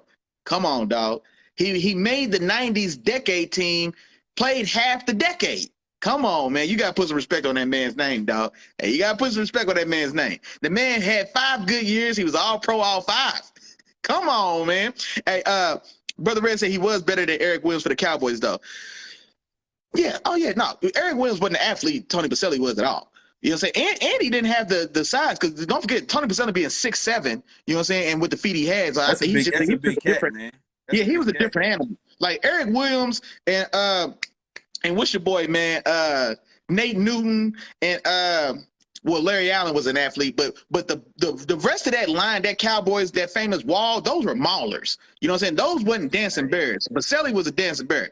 Those Larry were Allen. maulers. Ooh, You know what I'm saying? Larry Like Allen, those was boy. maulers. So it's a little that's a different animal. But the next guy, man, Leroy Butler, and I'm glad he got to the Hall as well.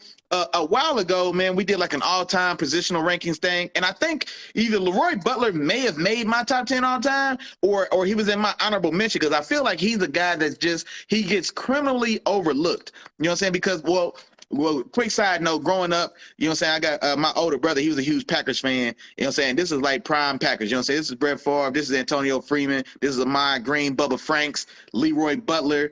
You know what I'm saying? So I know all those old names. So maybe, you know what I'm saying, I am a little more familiar with them than maybe the average person my age.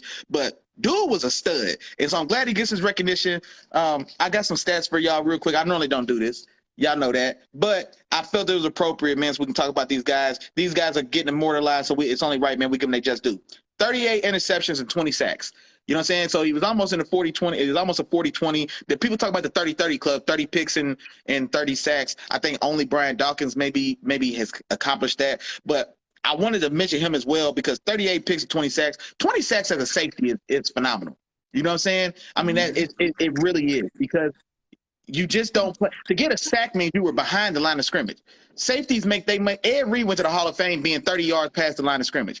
This guy made plays 5, 6, 7, 10 yards in behind the line of scrimmage. You see what I'm saying? He's 40 yards away from where his primary responsibility is. You know what I'm saying? So like being having that style of effect, man, I think is really special when you see that for safeties. Some of the other stuff, man, a 4-time All-Pro, 4 Pro Bowls. He's also a member of the 90s All-Decade team. So in my mind, man, well-deserved. A member of that Super Bowl team with Green Bay for sure, obviously. But no, well deserved in my book, man. And dude has stick too, bro. Like dude hit you, and you know he was there. You know what I'm saying? So I'm always a fan of that as well, man. Put his head in there, put his nose in there, and you know what I'm saying, and go to work. So I really like him getting his flyers right there. Got you. Jared just jumped in here. Jared, what's going on with you, bro? We talking Hall of Famers now, man. And better late than never, man. It's all good with us, man. Glad. Hey, it's all good, my dog. Hey, it's all good. Hey, just like church, bro. As long as you get here, you can be as late as you want to, as long as you show up. You just in time to catch this plate. The plate coming around anyway, bro. So you right in time. For sure. Joseph, Brother Red say Leroy Butler was Mr. Packers for their defense. Hell of a leader and made plays during bro. Leroy Butler ball, bro. Like Leroy Butler ball, dog. He really did. Like so Leroy Butler was one of those safeties, man, that he played all over the place. You know what I'm saying? You would see him go playing man coverage. You know, maybe on the tight end out of the backfield. I mean, or at the line of scrimmage. You might see him blitzing off the edge. You might see him just playing up closer to the line of scrimmage, making tackles on a run game. You know what I'm saying? Taking on offensive linemen. He did a lot of that dirty work for that defense, and for sure was an intricate part in that Super Bowl win in '96. You know, with that particular team. Jared says London Fletcher should be in the Hall of Fame. We're gonna talk about that. Give me 1 second, bro. Okay, yeah, we're gonna talk about that. Yeah, that's gonna be. I wish Miles was in here because Miles be always pulling for Black. Fletcher. And Black. I wish Black was here because Black be on with London Fletcher too, boy. Yeah. Too. But like I was saying, man, Leroy Butler, he was one of those safeties. He was everything that you and Brother Red mentioned. You know what I'm saying? A leader on their defense, a guy that played all over the place, played with great instincts. He brought that thump with him. You know what I'm saying? Mm-hmm. Made a lot of key tackles, a lot of key plays for that particular defense. And I don't know why. This is one thing I thought about. I'll let you go too, Willie Jack. Uh-huh. But I think the Green Bay Packers, the key to their success is go get a number 36 that plays safety. They had Leroy Butler, number 36. They won at Super Bowl '96. They had Nick Collins, 36 at safety, where Aaron Rodgers played. Nick Collins. Collins was nice too. You know, I remember Nick Collins. He wasn't Hall of Famer nice, but he was a he was solid. Yeah, he was a solid guy. But all in all, man, Leroy Butler, man, definitely deserving of the Hall of Fame, man. Drafted back in the second round in 1990, man. So and played really good. Got his hands on a lot of balls, man. And got to give him his just due for sure. And what I was gonna say, man, as far as his game, it was a little mixture of like Rodney Harrison and Darren Woodson for the Cowboys. And the reason I say that is because I feel like people may not like recognize his name right off, or really like his play may not jump out your mind. So it was a little bit. I think it was a little bit of those two. Darren Woodson was Darren Woodson was really like the first Cam Chancellor, bro. I mean, when he was bringing wood. He wasn't bringing Cam Chancellor wood. But like as far as like patrolling the box and punishing boys who came in through that was Darren Woodson's game. And so Leroy, because Leroy had stick, you know what I'm saying? But he did do a little more in the back end, 38 interceptions. We've seen that, and that's what I was gonna say. Maybe it almost kind of put me in mind of a little more Rodney Harrison, who was an enforcer, but he definitely. You know what I'm saying, patrol the back end as well. But no, but anyway, I say that to say, man, excellent pick. But those are his class of safeties. Like that's his class, that's his group, that's his range. He was right, and they all played at the same time. Like Rodney Harrison and Darren Woodson and Leroy Butler, probably the top three of the top guys during that time. Gotcha. And moving on, man. And Jared, I'm glad you mentioned London Fletcher, man, because this next guy I'm gonna talk to you about, we're gonna have a discussion about him. You know what I'm saying? I'm definitely gonna give him a just due because he made it. You know what I'm saying? And in order to make it, you have to have a great career. So the next guy I'm gonna talk about is Sam Mills, right? Small inside linebacker. He actually went undrafted. Spent most of his time in New Orleans and 3 years in Carolina. He's a 5-time Pro Bowler and is over 1,000 tackles within his career. And a little bit of the backstory: he signed a free agent contract in 1981 with the Browns, in which he was cut in the preseason. So he actually never made that particular team.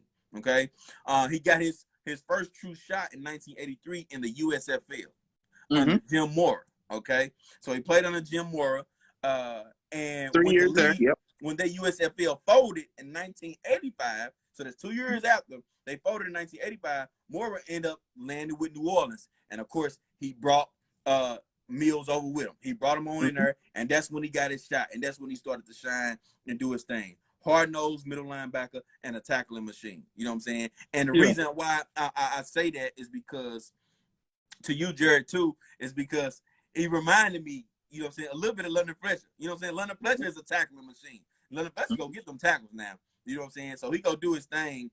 But Sam Mills was that type of player, hard-nosed guy. You know what I'm saying? His thing was what was it? Keep pounding or something like that. What was it? Was his particular? Well, the Panthers like team mantra is keep pounding. They got that big old drum. Did that start with Steve Mills or Sam Mills? I didn't realize that started with Steve Mills. I believe it started with Sam Mills. I believe it Sam. I didn't know that. If that's the case, he did end up spending a little bit of time in Carolina too and played there. So maybe he took it there. Yeah. Maybe he took it there and that's their thing now. But yeah, man, a hard-nosed player, hard-working guy. As you can imagine, especially being an undrafted free agent, man, and yeah, man, was a solid player for years with New Orleans. Willie Mcginnis. And I always respect stories like he had to get out the mud. You know what I'm saying? He's 5'9", 230 pounds. You know what I'm saying? Playing middle linebacker and made the league and made the Hall of Fame at that. So if a guy like Sam Mills does get in, then I think this does help London Fletcher's argument, or it helps his case, to your point, you know what I'm saying, Jared? Because I mean, these guys are probably the same height, probably same size. And honestly, I would bet that London Fletcher's numbers probably stack up favorably with Sam Mills. Hey, Brother Red, man, Joseph Kinney, if you're still in the building, let me know, or unless I had the wrong time. Was Sam Mills a part of the Dome Patrol in New Orleans with Ricky Jackson and I can't even think of the other dudes now, man. But the New Orleans Saints in it was either the late 80s or I think it was the early 90s. They had their defense had a nickname. They called it like the Dome Patrol. I want to say, unless I'm just way off base. If Brother Red in here, man, he might know and be able to help me out. But I want to say he was a part of that vaunted Dome Patrol Saints defense with him and Ricky Jackson. Ricky Jackson's already in the Hall of Fame. He was the pass rusher on that squad. I want to say he was a part of that with New Orleans, but I could be tripping. But definitely was a stalwart for I want to say 5-6 years in New Orleans. Just like Chop said, man, with the Carolina as well. Had some standout seasons there. 3-time All-Pro, 5 Pro Bowls. Did all that as an undrafted guy who had to play 3 years in the USFL, a folded league, before he even got his chance in the league. And now he makes it to the Hall of Fame, man. So shout out to you, Sam Mills, man. I ain't gonna do nothing but salute you. Gotcha. All right, Willie Jack, come on back. What you got, man? Oh, okay. Then that's gonna get me down in them trenches, then, man. Richard Seymour, man, defensive lineman, defensive tackle, defensive end, whatever you want to call it, with the New England Patriots primarily. Finished his career in Oakland. Richard Seymour is the guy that when people tell you Bill Belichick will get rid of you a year early. Dome Patrol. He was a part of the Dome Patrol. Okay. I thought so. He was I should part have of the looked it up. Dumpster Truck. Yeah, and honestly, I meant to look it up and double check, but I got distracted. But I'm pretty sure I remembered his name from that because as soon as I seen it, I was like Sam Mills. Then I was thinking, okay, yeah, I think he was part of that. But so I'm glad that was it. But yeah, Richard Seymour, man. When people say Bill will get rid of you a year too early before he gets rid of you a year too late, Richard Seymour is the epitome of that because Richard Seymour was either released. I can't remember if he got released or if they traded him to Oakland, but it came up time for him to get paid. And I think he was 29, about to turn 30. And, you know what I'm saying, Bill didn't play that. You know what I'm saying? Like, man, hey, it can go one way or the other. Bill said, man, I'll play it on the side of 1 year too early rather than 1 year too late, let him go. And Richard Seymour still had some really good years. And he had a couple really good years in Oakland as well, man, before calling it a career and winds up in the Hall of Fame. An integral part of Bill Belichick's first 3 Super Bowl rings. Integral part of that defense. He was there, the original dynasty. Some quick career stats: 57.5 sacks, 3 Super Bowls, 3 All-Pro, well, 5-time All-Pro, 3 first team, 2 second team, 7 Pro Bowls, and a member of the 2000s All-Decade team. And so this was a guy, man. He was. I mean, the sack numbers, 57.5, that's not nothing. That's not going to, get anybody's juices flowing. But you got to keep in mind, this is, for one, it's the early 2000s, today's league and that yesterday's league and today's league are different leagues. And also, he was a guy that really played in the 3-4. He really played like 4-eye. He really played 4-eye, not even really too much 5-tech, I want to say. Or whatever it is, 4-eye or 5. But he's a guy that was really in them trenches, really fought in 8 double teams all day long. And he's a guy that clogged everything up so that guys like Teddy Bruschi and, hey, what's our boy in Tennessee, man? Vrabel. Yeah, Teddy Bruschi, Mike Vrabel. They brought Adelius Thomas over from Baltimore. You know what I'm saying? So he's a guy, him and Vince Wilfork and damn, I can't remember the other. Oh yeah, Willie Mcginnis as well. Well, I was trying to think the other dude on the D line, but they're the guys who clogged up and ate a lot of those double teams, man, and let guys like Willie Mcginnis, Teddy Bruschi, Mike Vrabel, let those guys run wild and run loose on what's honestly a historically underrated defense. Those early 2000s Patriot teams need to be talked about and respected with some of these other like historic like defenses. Like, we've got the 2000 Ravens, everybody know, the 85 Bears, the Legion of Boom in Seattle, the no-fly zone in Denver, you know what I'm saying, the Keep to Leave, and Chris Harris and Bradley Roby, you know what I'm saying, the no-fly zone. The Steelers have had a couple, you know what I'm saying, memorable defenses over the years. Like, those 2000s Patriots teams was stacked. You just heard the name. Every name we said, I mean, well, I'm not going to say because Teddy Bridgewater and Vrabel probably aren't Hall of Famers, but they're very notable names. You know what I'm saying? Willie Mcginnis maybe deserves some consideration for Hall of Fame. I think he's going to be a guy I don't think he got to the 100-sack club, but he got close. You know what I'm saying? But Rodney Harrison was on that defense. The corner, I'm not talking Ty Law. Hall of Fame. Ty Law was on that defense. You know what I'm saying? Like, that defense was loaded. You know what I'm saying? That defense was stacked. So that's a defense as a whole that doesn't get the just due it deserves. But no, so happy to see this for Richard Sherman, man. Definitely a stud, all 2000s team member. Like I said, man, 5-time All-Pro guy. So well deserved in my book for sure. Yeah. So Richard Seymour, man, drafted in the first round of 2001 draft. And Willie kind of listed all of his accolades. But spent 8 of those seasons with the Patriots, and then he played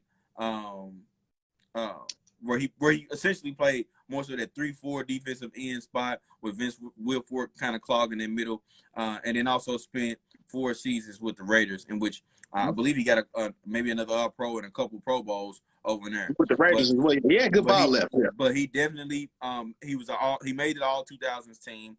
And like you said, wasn't a huge stat guy, but a guy that would control the line of scrimmage and eat up blockers. You know what I'm saying? Which freed those guys behind him, like Willie Jack said. So, man, I can't really say much more except like he was one of the anchors of that particular defense. And honestly, thinking about that Patriots defense, would you say any of those other guys on that defense was a better player than him? You know what I'm saying? During his time there? You know what I'm saying? Vince Wilfork was a monster, but I wouldn't say that Vince Wilfork was a better player than Richard Seymour. You know what I'm saying? Seymour was a monster, but also can get to the quarterback as well. Ty Law is a Hall of Famer, you know what I'm saying? Hall of Fame cornerback. But would you say he's actually better? Maybe Rodney Harrison. Harrison was a really, really good safety. You know what I'm saying? But I don't know. But either way, Richard Seymour is definitely deserving of the Hall of Fame, and one of the guys on this list who I view as very deserving of this spot and going into the Hall of Fame. So that's where I go with that. Sure. On to the next, man. I guess we can go on. We can talk about we can throw the Rams in there a little bit. You know what I'm saying? Throw one of my cats from the Rams in here. You know what I'm saying? Go ahead. Not a player, but a coach. You know what I'm saying? And Dick Vermeil. You know what I'm saying? Dick Vermeil, former St. Louis Rams Super Bowl champ. You know what I'm talking about? You know what I'm talking about? With the greatest show on turf. You know what I mean? You know what I'm saying? But either way, when you look at his overall stats, his overall record is 120 and 109. Okay, so you just look at their record alone, it doesn't stand out, right? It's not a overall record. If you just look at the numbers alone, you would say I don't know about this cat. But when you look at what he actually did on these specific teams, you're talking about a guy that done some tremendous work within these particular teams. Okay, and I give you an example. He took 14 years off after coaching the Eagles and came back to the Rams team, right? And he was a NFL analyst. He came back to a Rams team who hadn't had a winning season in 7 years, and in 3 years they won a Super Bowl. Okay, he came back 13-3, and then also was the coach of what people consider for a long time probably the greatest offense of all time, the greatest show on turf. You know what I'm saying? And then he came back and did it again. You know what I'm saying? As far as he did that the first time with the Eagles. It was a couple years, and then that third year they were the NFC champs. You know what I'm saying? So he had a history of turning these teams around, turning these franchises around, and doing great things, and ultimately making them really, really good teams. You know what I'm saying? He did it again with the Chiefs. The Chiefs were a team that hadn't been to the postseason in 5 years, and in a couple years, they're a playoff team. You know what I'm saying? So you look at that, look at the fire he was thrown into, and look at what he turned it into. That is where you get the special from. You know what I'm saying? It's not always about the actual numbers or how many wins he had, how many Super Bowls he had. It's about the impact that he had, and it was great. It was tremendous, man, and it was something where I felt like, okay, now I get it. I understand, and he's going into the Hall of Fame in 2022. For sure. No, and like I said, I'm not gonna argue with you either, man. Like, well, and this is the one that, I mean, and I'm sure we'll talk about it. This one, I mean, I don't know, man. Because when you say Hall of Fame, that means, okay, one of the very best ever.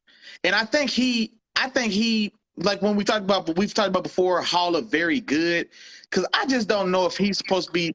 Well, let me knock on wood, man. 'Cause I have no at all. I'm not qualified at all to say this statement that I'm saying. But as I'm just saying, I don't imagine Dick Vermeil sitting down at the big table with Tom Landry, Chuck Noll, Vince Lombardi, Bill Belichick when he hangs them up, Bill Parcells. You know what I'm saying? Like you know what I mean? Like what's Don Shula, Joe Gibbs. Like those are all timers. These are Rushmore guys. Dick Vermeil had a couple of special moments. I'll give him one special moment, really, because I don't want us to oversell the importance of making the playoffs with the Chiefs. He didn't win nothing. It's a good story. Okay, they hadn't done nothing. They hadn't won nothing. For all you Chiefs fans, if y'all was in here, y'all smelling yourself a little bit. Y'all forget it wasn't that long ago, boy. Y'all was a step above the Browns, but it's all right. I'm going to let y'all live right now, though. But yeah, like, okay, so yeah, I remember those teams with Brody Croyle. You know what I'm saying? I remember those teams with Dick Vermeil. Yeah, I think that's Priest Holmes' early years when it was during his run. So I remember those teams. I remember those years. Trent Green, you know what I'm saying? So I know what I'm talking about, but I don't want to oversell. Those teams weren't great teams. Like, yeah, they made the playoffs one year after being trash for a little while or being not so good. Elvis Gerback, another quarterback they had there. So I remember all those years, but I don't want us to oversell how great a turnaround that was. I'll give them St. Louis. And was that great coaching or was it lightning? You know what I'm saying? Trent Green was the supposed starter. You went and got the bad man at Gerbs to start at quarterback and it was a lottery ticket. It was a $5 lottery ticket that won $1 million. Like, yeah, great. You know what I'm saying? Marty, what's up, boy, the offensive coordinator? Marty Martin or Mike Martz. Mike Mark. Mike Marks had an innovative, fast-paced, spread them out, vertical offense, which is innovative for his time. You know what I'm saying? And so just like anything we've seen in the league, when it's new, it takes a little while to catch up. You know what I'm saying? But you can run it up on boys until everybody catches up to it. Mike Marston had success nowhere else outside of them first 2-3 years in St. Louis. He got the head coach. He got a head coach job somewhere. He's had a couple other offense coordinator jobs somewhere, and never again had any measure of exception or sustained success. Because, like I said, the league catches up and the league adapts. So they struck when the iron was hot. That run was magical with the bag man from Gerbs. You know what I'm saying? You can't deny, you can't disrespect that. You know what I'm saying? Also, that offense was pretty loaded. You know what I'm saying? They brought over Marshall Faulk from the Colts. You had Isaac Brewster already. Torrey Holt was a rookie who came in and stepped in and won a championship with them that first year. And so you can't. I don't want to discount that. His Philadelphia days, which the thing that's most tremendous about this is he was the coach in Philadelphia. I don't know if y'all seen that movie like Invincible with Mark Wahlberg. It was a story about a guy who runs a park. And then they have open tryouts. He actually makes the team, and he actually, I don't know I can't remember how they did it in the movie, but in real life, he was, he was a special teams contributor for like 2-3 seasons, you know what I'm saying? But that's still a remarkable story. But those Eagles teams didn't, no, they made it to an NFC championship game. Excuse me. And he coached there for 7 years. They made it to an NFC championship. Then he retired in the 82 season, which is a strike season. He got burned down and retired. And so it's remarkable that he went from coaching in 1982, left the game for 15 years. I don't know how desperate the Rams were that they called Dick Vermeil out of a 15-year retirement. It wasn't like Sean Payton left. Dick Vermeil wasn't Sean Payton when he left. You know what I'm saying? Like, they went and found Dick Vermeil. Was like, you know what, big dog, we got something for you. Come over and holler at us. Then he comes back, and so like that's more lightning in the bottle. It's a special story. I don't necessarily think that he's, he's an all-time great coach though. I think that's a little bit of a stretch. But that ain't no knock on him. It ain't nobody's fault that Christian Kirk got paid. So it ain't his fault that he made the Hall of Fame. So salute to you, my boy. I don't want to, congratulations, salute to you. But personally, if you ask my opinion, I mean, he don't need to be sitting at the table with George Halas. You know what I'm saying? Like he ain't supposed to be hearing the conversation between Tom Landry and Chuck Noll. What you doing in here, bro? Like he walked in, everybody looked up like, hey, who's good? Hey, who is that? Who? You're like, yeah, you know what I'm saying? Like, that's just my humble take. Shout out to kicking my guy for making all of it.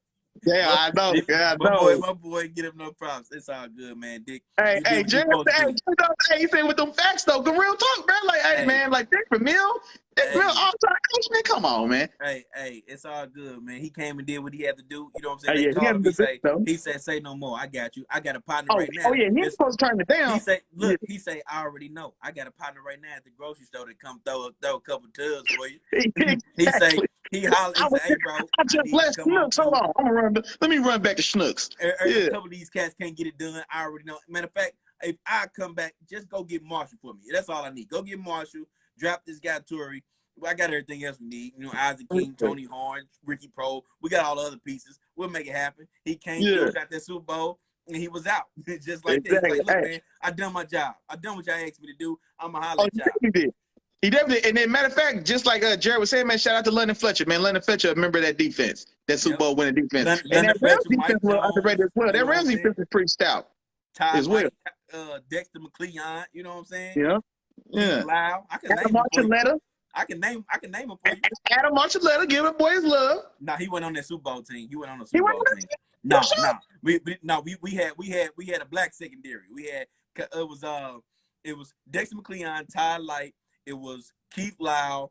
It was who was the free? It was another free out there. Adam Archuleta. I'm telling you, bro. I'm telling you. I don't think he wasn't there yet. One of Nils Williams on the Rams team. But he wasn't on the Super Bowl team. I don't think he was on the Super Bowl team. Dre Bly was a corner, but Dre Bly wasn't starting either yet, bro. Dre Bly was starting. Don't worry about it. I'm gonna text Snoop after the show, man. Go ahead. All right, let me get the next one while you look it up. Go ahead, bro. Yeah. So next one, man, I'm gonna go back to them trenches, man. Shout out to Bryant Young, man, defensive lineman from the San Francisco 49ers. He was another guy like Richard Sherman that played in the 3-4. So he was a 3-4 defensive end.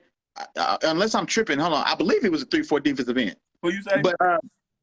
But yeah, man. So now he was a different style guy than Richard Seymour. Richard Seymour was 6'5", 315. You know what I'm saying? Brian Kenny was about 290. So he was more of your athletic kind of pass rushing style of defensive end. But let me give you some of these stats, man. 81 and a half sacks. Won the Super Bowl, was a part of that Niners Super Bowl team. I think that's the same Super Bowl that Deion won with the Niners where he left and then went to the Cow. It was because Deion won 29 and 30 back to back, one with the Niners, one with the Cowboys. So he was a part of that defense.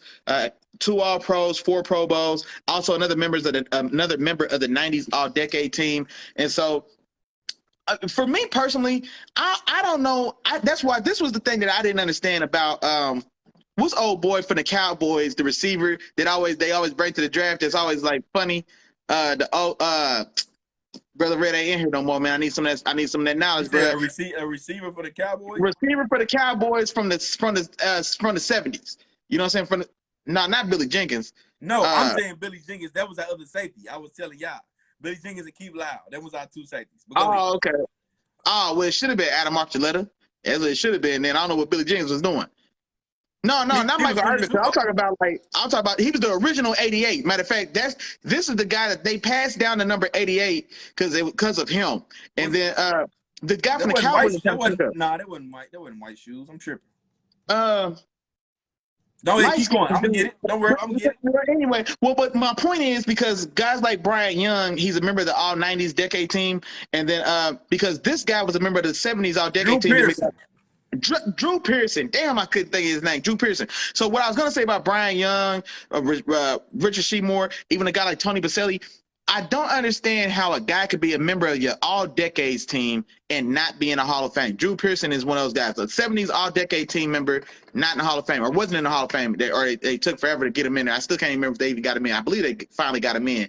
But it never made sense to me when that happened. So I was just looking at this, and I noticed for Brian McFadden that I also wrote down 90s all-decade member, and then I realized that all 4 of the players we talked about were all-decade members, and that's what triggered that thought in my mind. But, yeah, so a 90s all-decade member, man, dominant guy, like I said, over 80 sacks. He also won an NFL Comeback Player of the Year award. He had like a really bad, I read up on it, he had like a really bad knee injury, came back, had like 11 and a half sacks, a fantastic season. You know what I'm saying? Was the NFL Comeback Player of the Year award winner as well. So another guy, man, probably a little under the radar, you know what I'm saying, as far as his name, especially, you know what I'm saying, maybe with our group or our demographic, but well-deserved nonetheless, man. So Brian Young, shout out to you, sir. Yeah, shout out to Brian Young too, man. Unlike Willie, I'm gonna give him his flowers, man. I'm gonna go and give him his flowers. First round pick, 1994 draft, won Rookie of the Year that year.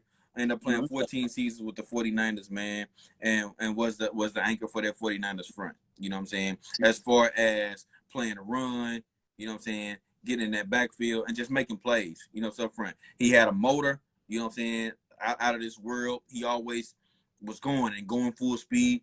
You know, and if you knew he was on your schedule, once you look at him on your schedule, you know it was going to be a long day for you because he coming hard, you know what I'm saying? And he coming hard every single play. That's the type of player he was. That's the type of energy he brought to that defense, and that's the type of impact that he had because of that style of play. So, Brian Young, man, full-time Pro Bowler, man, great player for that 49ers defense, and yeah, man, he's getting his opportunity to get into the Hall of Fame. So that's that one guy. And then I guess we're gonna hit the last guy real quick, Willie Jack, man. Last guy, Cliff Branch.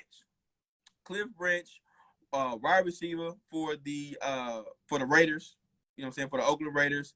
And he came in the the 72 draft. I don't know why I got 90. Now I was going to say 19. But 72 draft, drafted in the 4th round, man. He had it was a 3-time All-Pro.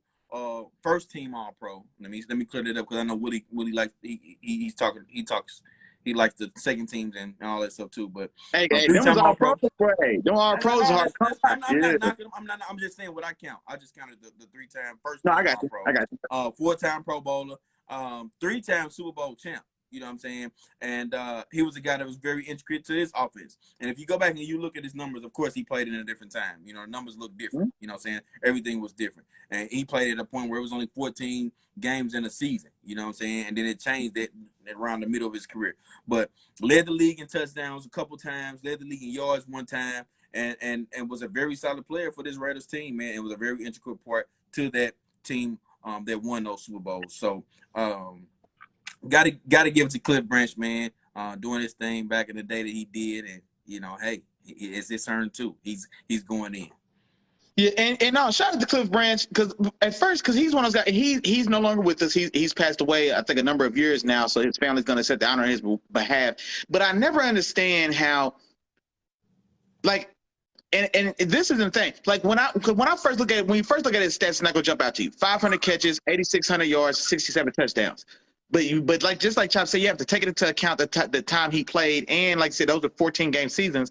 If he had that same career and you extrapolate those numbers to 16-game seasons, he's a 10,000-yard receiver. He's probably got around 700 catches. You know what I'm saying? And he's probably got 90 touchdowns. You know what I'm saying? So like those numbers would be strong in any era, you know what I'm saying, if you gave him the same amount of games that everybody else played, and let alone the time in which he played. So you can't hold that against him. What I don't like is he's another guy that was an all-decades member and didn't make the Hall of Fame. He died before he made it. You know what I'm saying? He's been eligible on the Hall of Fame ballot for 30, I think it was like 32 years or something like that. Or no, excuse me, not that long, 20-something years, because he played in the 70s, right? Yeah, he played. He played in the 70s. You know what I'm saying? So he's been on the. Oh damn, that is 30-something years. Because if he's you getting old, bro. It just hit me right now. Like damn, that is So it took 30 years. This is what I like. Now, normally when I say this, I normally mean it for what I'm finna say. But for a guy like Cliff Branch, I don't think it applies because I think he should have been in, because his contemporaries, guys like Lynn Swine, guys like my other receiver from the 70s, man, my mind is going blank here today. His numbers are probably better than Lynn Swine's. You know what I'm saying? If I'm being honest, I don't know Lynn Swine's numbers by heart, but I think they're better than Swine's. And he also won 3 Super Bowls in the same time that Lynn and damn, I feel so bad I can't think of our other receiver's name, bro. That's terrible. Don't worry about it. Yeah, it's all good. But I know, bro. I'd have talked myself all out today, man. My bad. But so a guy that should have been in. This is what a guy that should have been in, he should have been alive to receive this honor himself because he deserved it. And now, like I said, 30 years down the road, his grandkids are going to set this war on his behalf. It's unfair to him, honestly, and I just hate that happened to him. But now, outside of a guy like Cliff Branch, who really did fall through the cracks, I don't know how they let that happen. Honestly, that's just really not fair to him. I wish he could have had that moment himself. But how do you feel? It makes me think. How do you feel about guys who get into the Hall of Fame after, like, if it takes 30 years for us to decide if he was a Hall of Famer, then bro, you probably wasn't it. You know what I'm saying? Like, I always think, like, is he a Hall of Famer? Say his name right now and tell me if he's a Hall of Famer. You know what I'm saying? Like, if I say Peyton Manning, you didn't blink. If I say, you know what I'm saying, like, and if we say Marshall Faulk, we say Eric Dickerson, we say, like, you know what I'm saying, we say Randy Moss, we say Terrell Owens, we say, like, guys, like, if that's what you are, no, you don't need to think about it, and you definitely don't need to think about it for 30 years. You know what I'm saying? So, like, I hate that process, or I hate the way they do that, because this was a guy that in his time he was deserving, and so now why does he wait so long to get in there? You know what I'm saying? So I just don't like how that happens. And like I said, most times if it took 30 years for y'all to decide, then he probably shouldn't be in there. And that's across all sports. I be feeling like that. Baseball, I don't induct a guy who played in 1954. He wasn't good enough 70 years ago. When the hell happened now when the game is different, the game is better, the athletes are better, now he's in, and now he's taking a spot from somebody else who needs to be in. And that's the thing that gets on my nerves, because Isaac Bruce, Torrey Holt, Steve Smith, Andre Johnson, there's tons of guys. You know what I'm saying? There's tons of guys now who maybe this could have been their seat if Cliff went in when he was supposed to. You know what I'm saying?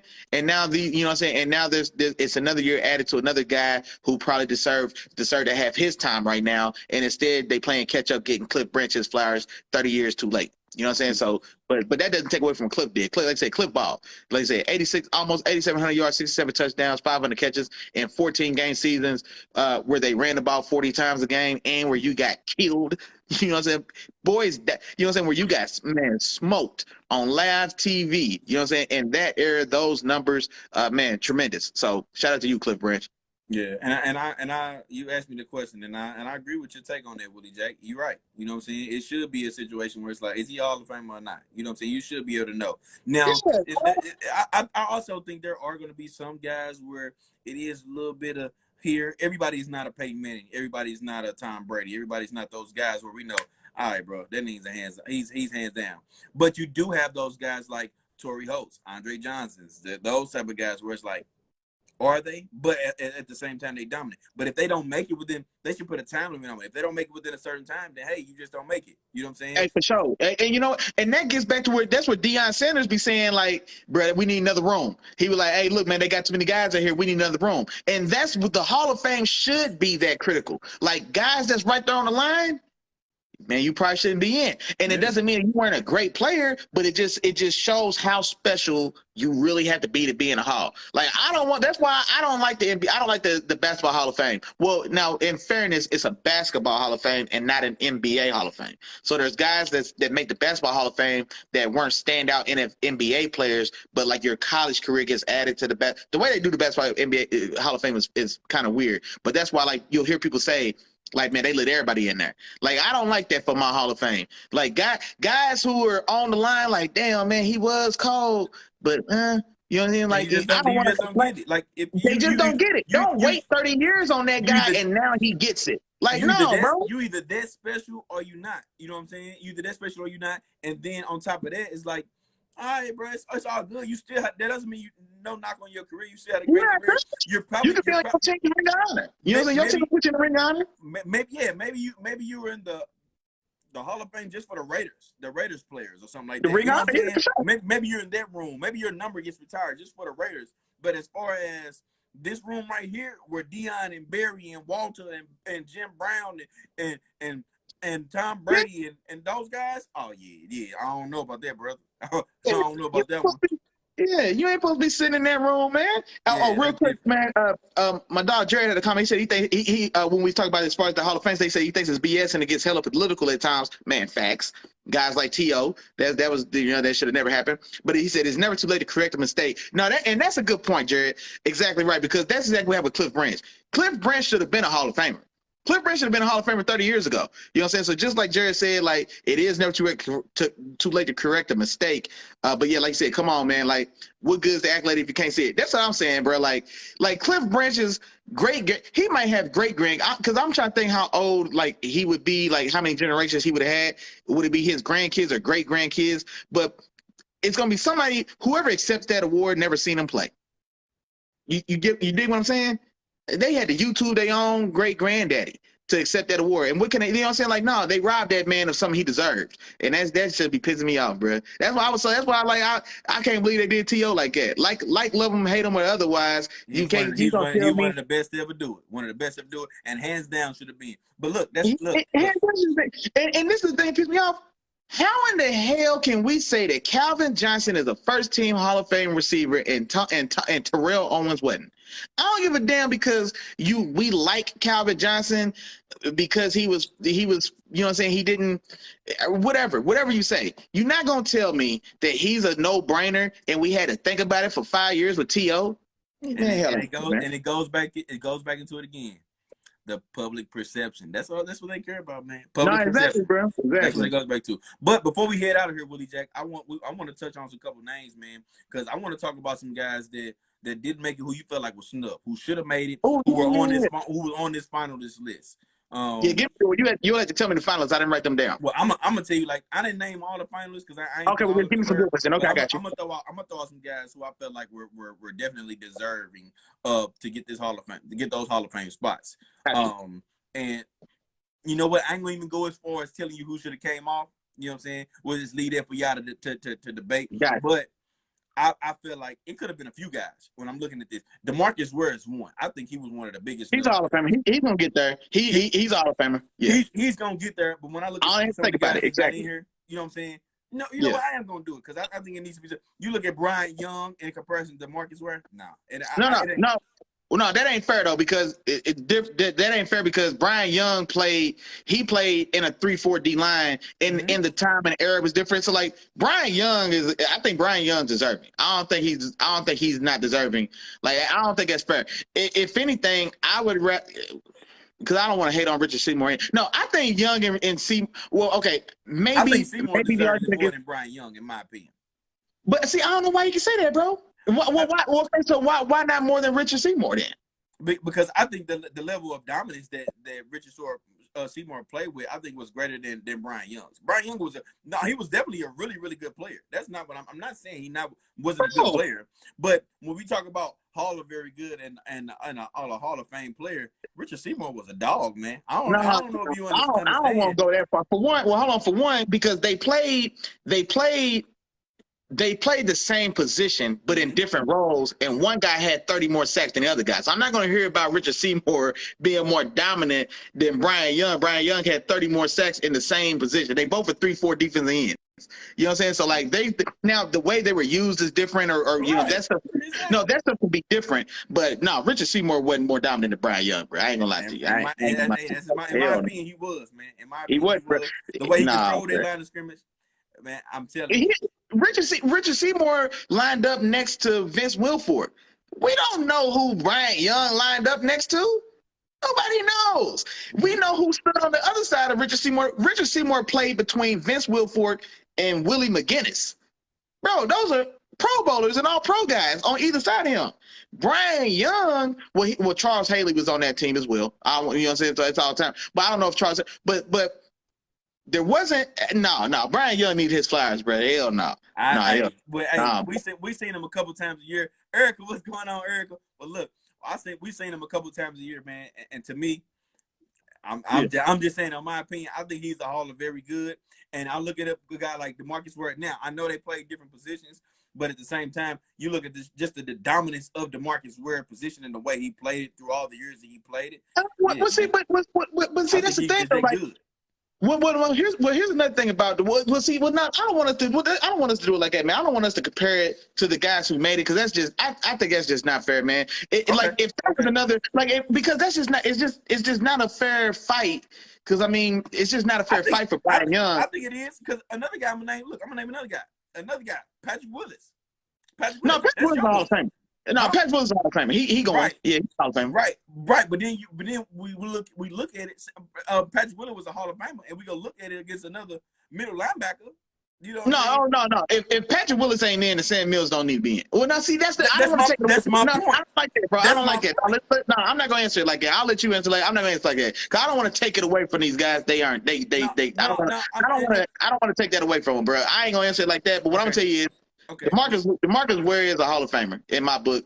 Patrick Willis is definitely easily a Hall of Famer. And Patrick Willis, I've already said this. Patrick Willis is a top 5 middle linebacker of all time. Patrick Willis is a top 3 middle linebacker of all time. I don't care. Argue with your mind. And that's my point.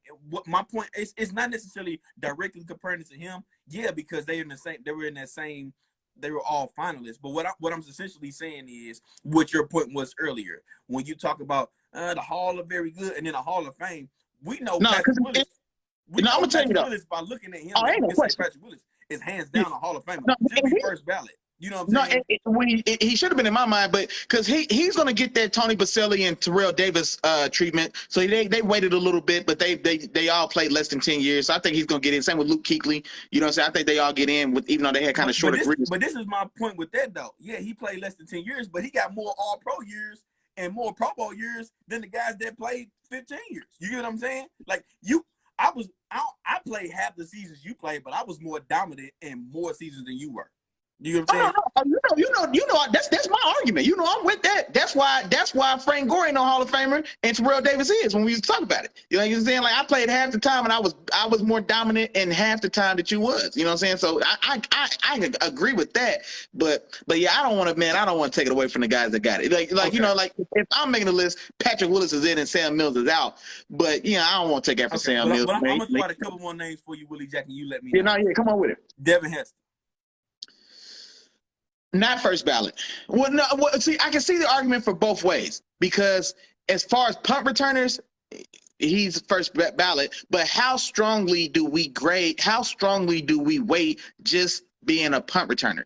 Like, does it carry the same weight as an official primary offensive or defensive position?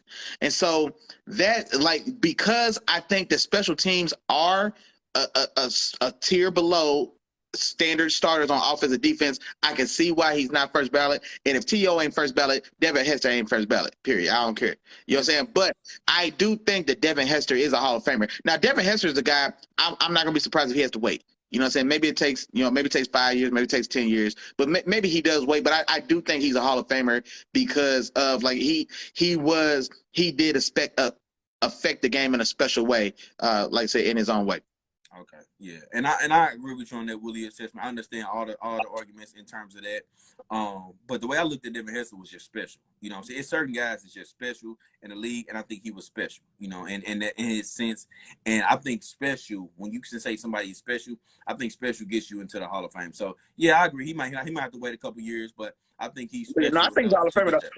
Who's on this final list? This is a good ass find. This is a good ass runner-up list. I tell you that. Don't worry about it. I got you. Rondé Barber. I'm gonna talk to you about him. I got some explanations. Well, see, this is the thing about Rondé Barber. On his own, maybe not, but that's where it's because he's not as talented as I don't want to say like Deion and Rod Woodson and these guys, but I think he's a Hall of Famer. He was an integral part of an all-time defense. Tampa 2. I mean, he really was a nickel. But yeah, but man, I don't know, man. Because am I going to really say that he was a better just cornerback than he? Okay, let's say like Ty Law. You know what I'm saying? Like, or who else is in like that time frame? I'm trying to think of some guys. My bad, but you know what? If we were being strict, like to the rules I just said, nah, he wouldn't make my Hall of Fame. He'd be my Hall of Very Good because I don't want to have to think about it. I don't want to have to think too long about it. Like I give myself a second to think about it, but if I start talking myself into it, then no, you Hall of Very Good. You know what I'm saying? Like Sam Mills, Brian Young, Seymour, these guys could have been Hall of Very Good if it was up to you. You know what I'm saying? If I was, weeding boys out. And Jared agree with you too. Jared agree with you. He said Ring of Honor, not Hall of Fame as well. Yeah. But I would say, I think for me, it would have been a no-brainer. I would have said Hall of Fame. And the reason why is because I think he was a Swiss Army knife of this defense. All right. I went back and looked up some of his stuff too.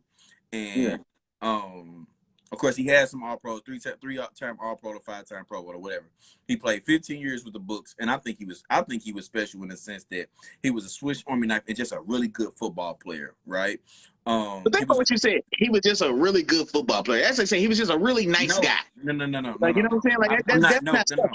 No. I'm not saying it as his stature. I'm saying like when I say certain guys, he's a football player. Like Hines Ward is a football player. That's what I was saying when I was talking about Rondé Barber was a football player. He was just on defense. Hines Ward was a football player. You know what I'm saying? He wasn't the fastest. He wasn't the strongest. He wasn't the best overall receiver.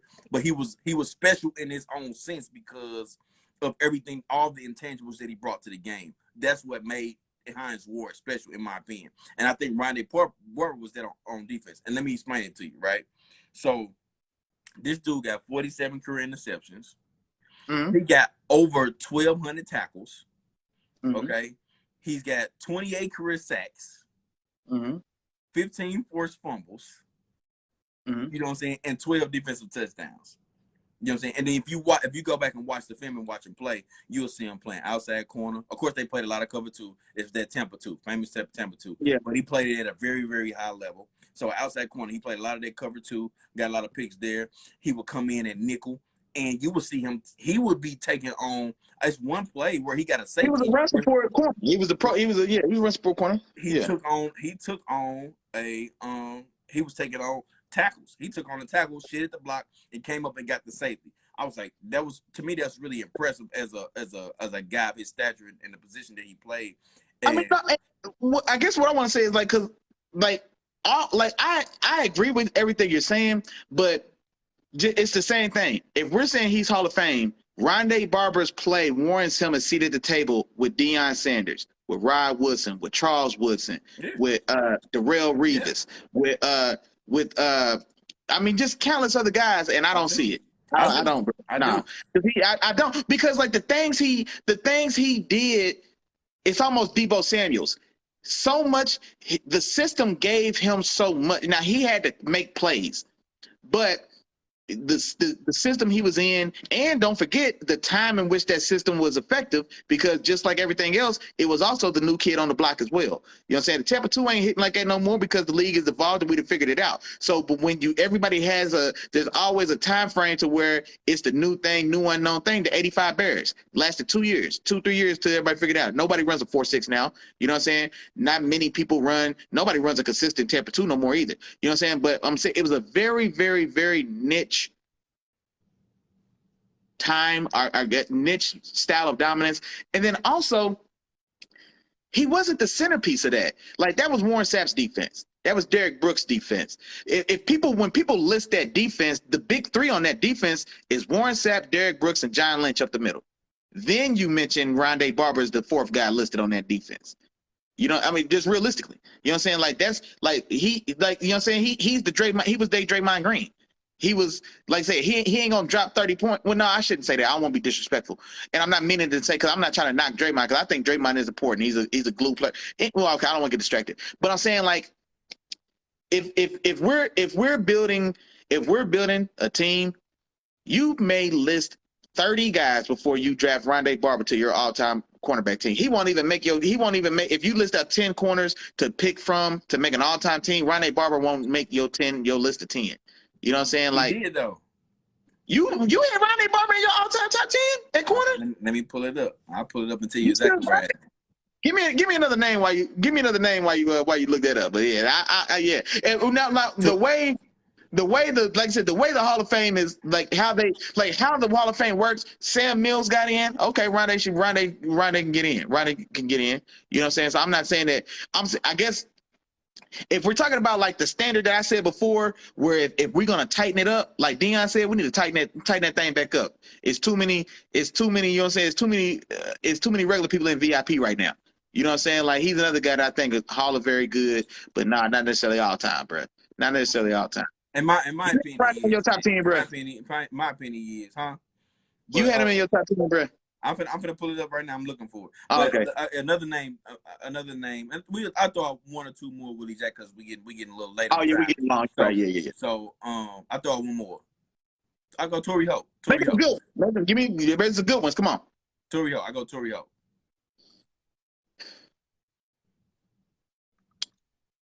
This is the one that always, honestly, I would say no. Hall of very, very, very good. And the reasoning being, I mean, he's got raw numbers. He's got 14,000 yards. He's got 1,000 catches.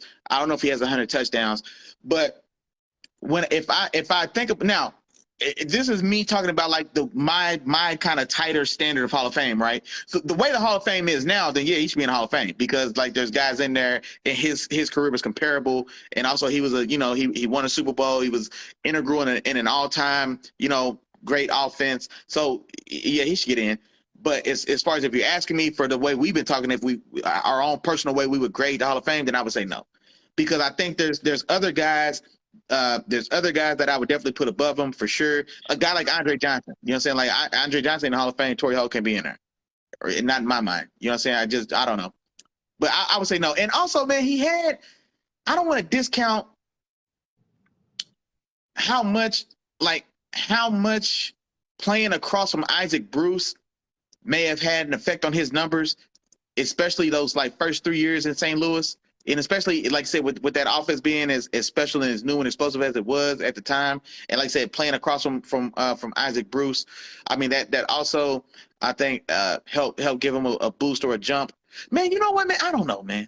See, now I feel bad, because I like Torrey Holt, and I've made the argument that he should be a Hall of Famer before, so I don't want to go against that, because like the way the Hall of Fame is constructed, the way the Hall of Fame does it, then yeah, he should be a Hall of Famer. But like if we talking about how we was talking about before, where like I would kind of tighten it up, he would be a guy that's Hall of very good if I was tightening it up.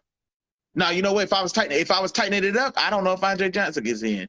If I'm tightening it up, honestly, because like I mean, but some of that's not his. Man, I don't know, man.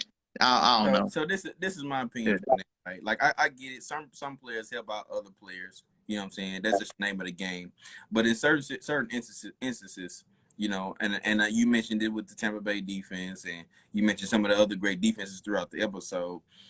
Some guys, man, just because they play with another guy, man, wouldn't take away from their greatness. You know what I'm saying? You go look at the steel curtain, man. You go look at Joe Green, Mean Joe Green and LC Greenwood and all the guys that they had on there. That doesn't take away from their Hall of Fame stats because they played a lot alongside great people. Of course, it made all of them great, and they have that help with them.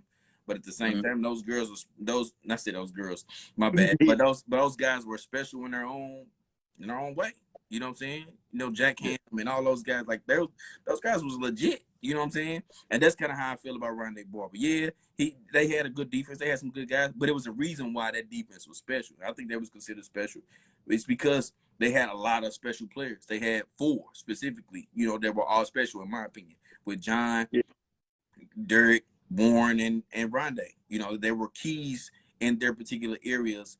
And as long as, all of them got their job done, it allowed guys like Jackson to get those 3 interceptions in the Super Bowl, you know what I'm saying, when Tampa Bay won it. That's the other safety, you know what I'm saying, that played alongside John Lynch, the free, and other guys and able to get off, you know what I'm saying? So yeah.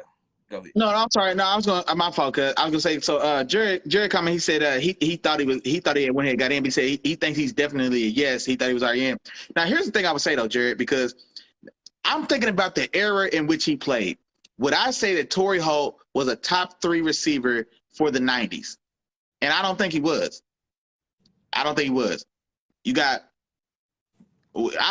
Michael Irvin. Even in that same time frame, guys like a guy like Jimmy Smith in Jacksonville, I just think Jimmy Smith is just hella underrated. But a guy like Jimmy Smith in Jacksonville, you know what I'm saying? Michael Irvin, you had help me out, dog. What's the dude in Buffalo with? Well, I'm just saying. I'm thinking like. So what I'm saying is like, because you know what I always say. At your very best, were you that guy? And I think Torrey Holt was a guy that was always, always top 10. I don't know if I ever felt like what year did he dominate the league? Like where was his Antonio Brown run? Where was his Julio Jones run? Where was his Calvin Johnson run? Where was his Andre Johnson run? Where was his you know what I'm saying? Like where was that stretch where he was unquestionably like, no, he's running this league right now. He's that guy sitting at the top of that mountain. And I don't think he ever had I'm not talking about the numbers, Tucker. You're gonna look at his numbers. I'm talking about when he was on the field and we watched him, because if we pull up a 4-year run from Adam Thielen, them numbers gonna look sick. He was never that guy. You know what I'm saying? So that's what I'm saying. We can't get too caught up in those numbers. I never felt like he was ever just like, nah, that's that dude right there. It was always like that unit, that greatest show on turf print. Like, you know what I'm saying? Like that unit in its entirety, like that's a problem. But I never felt like it was ever Torrey Holt was never singled out as like a singular dominant force in the league at the position. And that's why I wouldn't call him a Hall of Famer. That's the same reason. Okay, I'm glad I thought of that, because the same thing with Rondé Barber. Rondé Barber was never just singled out. Like receivers didn't lose sleep because they was lined up against Rondé. You lost sleep because you was lined up against that Tampa 2. Boys lost sleep when Prime came to town. Boys lost sleep when Rod Woodson came to town. Boys lost sleep when Darrelle Reeves came to town because you was lined up on that guy. You know, like, no, you didn't want to play the Tampa 2. Rondé was a good player in the Tampa 2, but you didn't want to play the Tampa 2. Like, you know what I'm saying? Like, Willie, I get what you're saying, Willie, and that's I understand your standard. You know what I'm saying? And if we tighten it up, I get it. Maybe he doesn't make it if you tighten it up. But then also, say for instance, a guy like Edgerrin James, right? Edgerrin James is a Hall of Famer, but he never was that guy. He never was a Adrian Peterson. He wasn't a Barry Sanders. He wasn't those. He's not in the room with those guys. But he's a Hall of Famer. What? All right. Edge was what? So the 2000s, right? So there's Edgerrin James, Clinton Portis.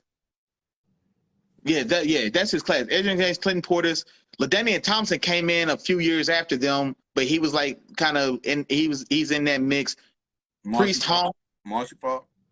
Marshall was Marshall Faulk was, I think.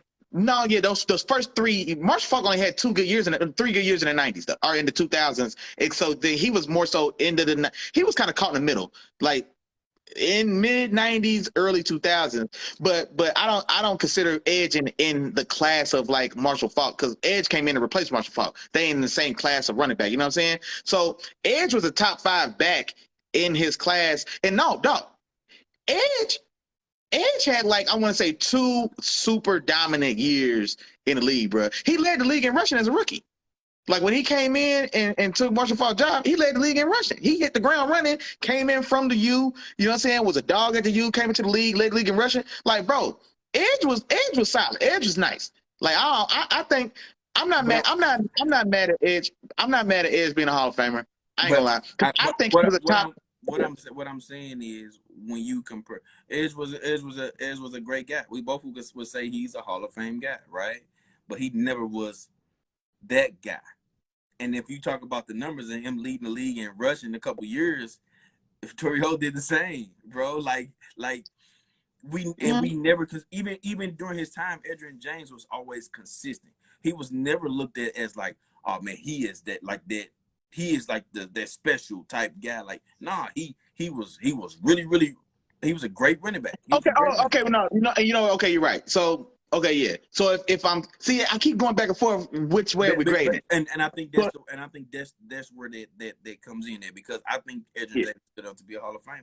You know what I'm saying? Yeah. Well, and see, that's what I'm trying to think is where, I mean, because Edge was, and we don't think about him this way, but Edge was one of the premier, like, all-around backs in the game, because he excellent hands. You know what I'm saying? Like, excellent hands. Excellent security blanket for Peyton Manning, and also could get you everything you wanted to from B gap to B gap. You know what I'm saying? So, like, I think Edgerrin James is better as an all-time running back than I would rank him higher as an all-time running back than I would rank Torrey Holt. I just feel like, honestly, bro, I may get 20-25 names before I get in the range. Yeah. I would probably get more than that, bro. I might get 25-30 names before I get in the range of where I get guys like Torrey Holt, Isaac Bruce, Jimmy Smith. But the numbers is different anyway. You know, it's one running back per team. You know what I'm saying? So you only get a handful of special guys, a handful of guys that can be special. You know what I'm saying? At any given moment, there's usually always more receivers with good numbers than running backs with good numbers, because that's just the way it is. You know what I'm saying? As far as numbers wise, when you're looking at everybody in general. So yeah, you're gonna have a bunch of more people in line for the Hall of Fame spot at receiver than you are gonna have running backs. You know what I'm saying? And if you look at Edgerrin James and his career, like I said, he's a Hall of Famer in my eyes. He's a Hall of Famer. I don't know his career stats. You know what I'm saying, and all of that. So I don't know how his numbers like stack up and all that stuff. Who you talking about? Edgerrin James, because I don't know how. I just read off what I'm looking at now. I don't know how they stack up either. But he definitely, his first 2 years in the league, he led the league in rushing, and then he also had a 1,200-yard season, two more 1,500-yard seasons, and then that's what I say, bro. Like, Ed was a dog, bro. That's what I was like, man. Listen, and then he had 2 more 1,000-yard seasons after that. But then you look at, I'm gonna read you. I'm gonna go through Torrey Holt stat, and I get what you're saying, because he never was like, he the dog of the league. I get what you're saying, but he had a 1,600-yard season where he led the league in receiving yards. 2 1,300-yard seasons, came back with a 1,600-yard season, then 2 more 1,300-yard seasons, and then 2 more 1,000-yard seasons. You know what I'm saying? And that's what I know, because I know his numbers are crazy, because I think he's got like 14,000 receiving yards. Or something like that. He 13,000. Okay, or 13. But I know his numbers is crazy, and that's why I get to say, like, man, like, whenever was he the best at the position? You know what I'm saying? Like, and that's what, like, I can't. The numbers would tell me, okay, man, this 1,600-yard led season year has got to be his best season. But in the moment, living it, man, we never felt that way, though. You know what I'm saying? Now when we seen it with our own eyes, like, I think Edge has some. That's why I thought, like, Edge had some years of like, nah, bro, Edge and Clinton Portis, Clinton Portis and LT, LaDainian Thompson, bro, like, those was the guys for like the 2000s. And Edge, LT is going to be the number one guy for like in that class for sure. And then Clinton Portis got hurt, but honestly, like I said, but Edge has got to be that next guy up. I'm trying to think who else am I missing, man? From those. I mean, Priest Holmes. Like I said, Priest Holmes had a good run, but it was kind of short lived. He got a little banged up, but he had an excellent like 4 year in Kansas City run. That be the reason why guys like Adrian James, and this the part where I be trying to teach. Well, I'm not gonna go into that whole game because, like I said, we're running late. Yeah. But that be the part of the game where it's just like guys come and go. Priest Holmes came 3 year scolding hot run and then was gone. Then you got to think about Sean Alexander came in, scolding hot and was gone. You know what I'm saying? Around those years as well. Sean Alexander two seasons. Yeah. 2 seasons. Yeah. Sean Alexander. So it's guys that come and go. 3, but 2, yeah. It's guys that come and go, but Priest Holmes was getting all that shine in those years because he was breaking records with the total touchdowns in the season. Then Sean Alexander was getting that shine. LaDainian Thompson was getting that shine. Meanwhile, Adrian James was consistent the whole time and still was a dog. But see, Adrian James is out. But Adrian James is considered to be a better back than everybody you said except LaDainian Tomlinson, though.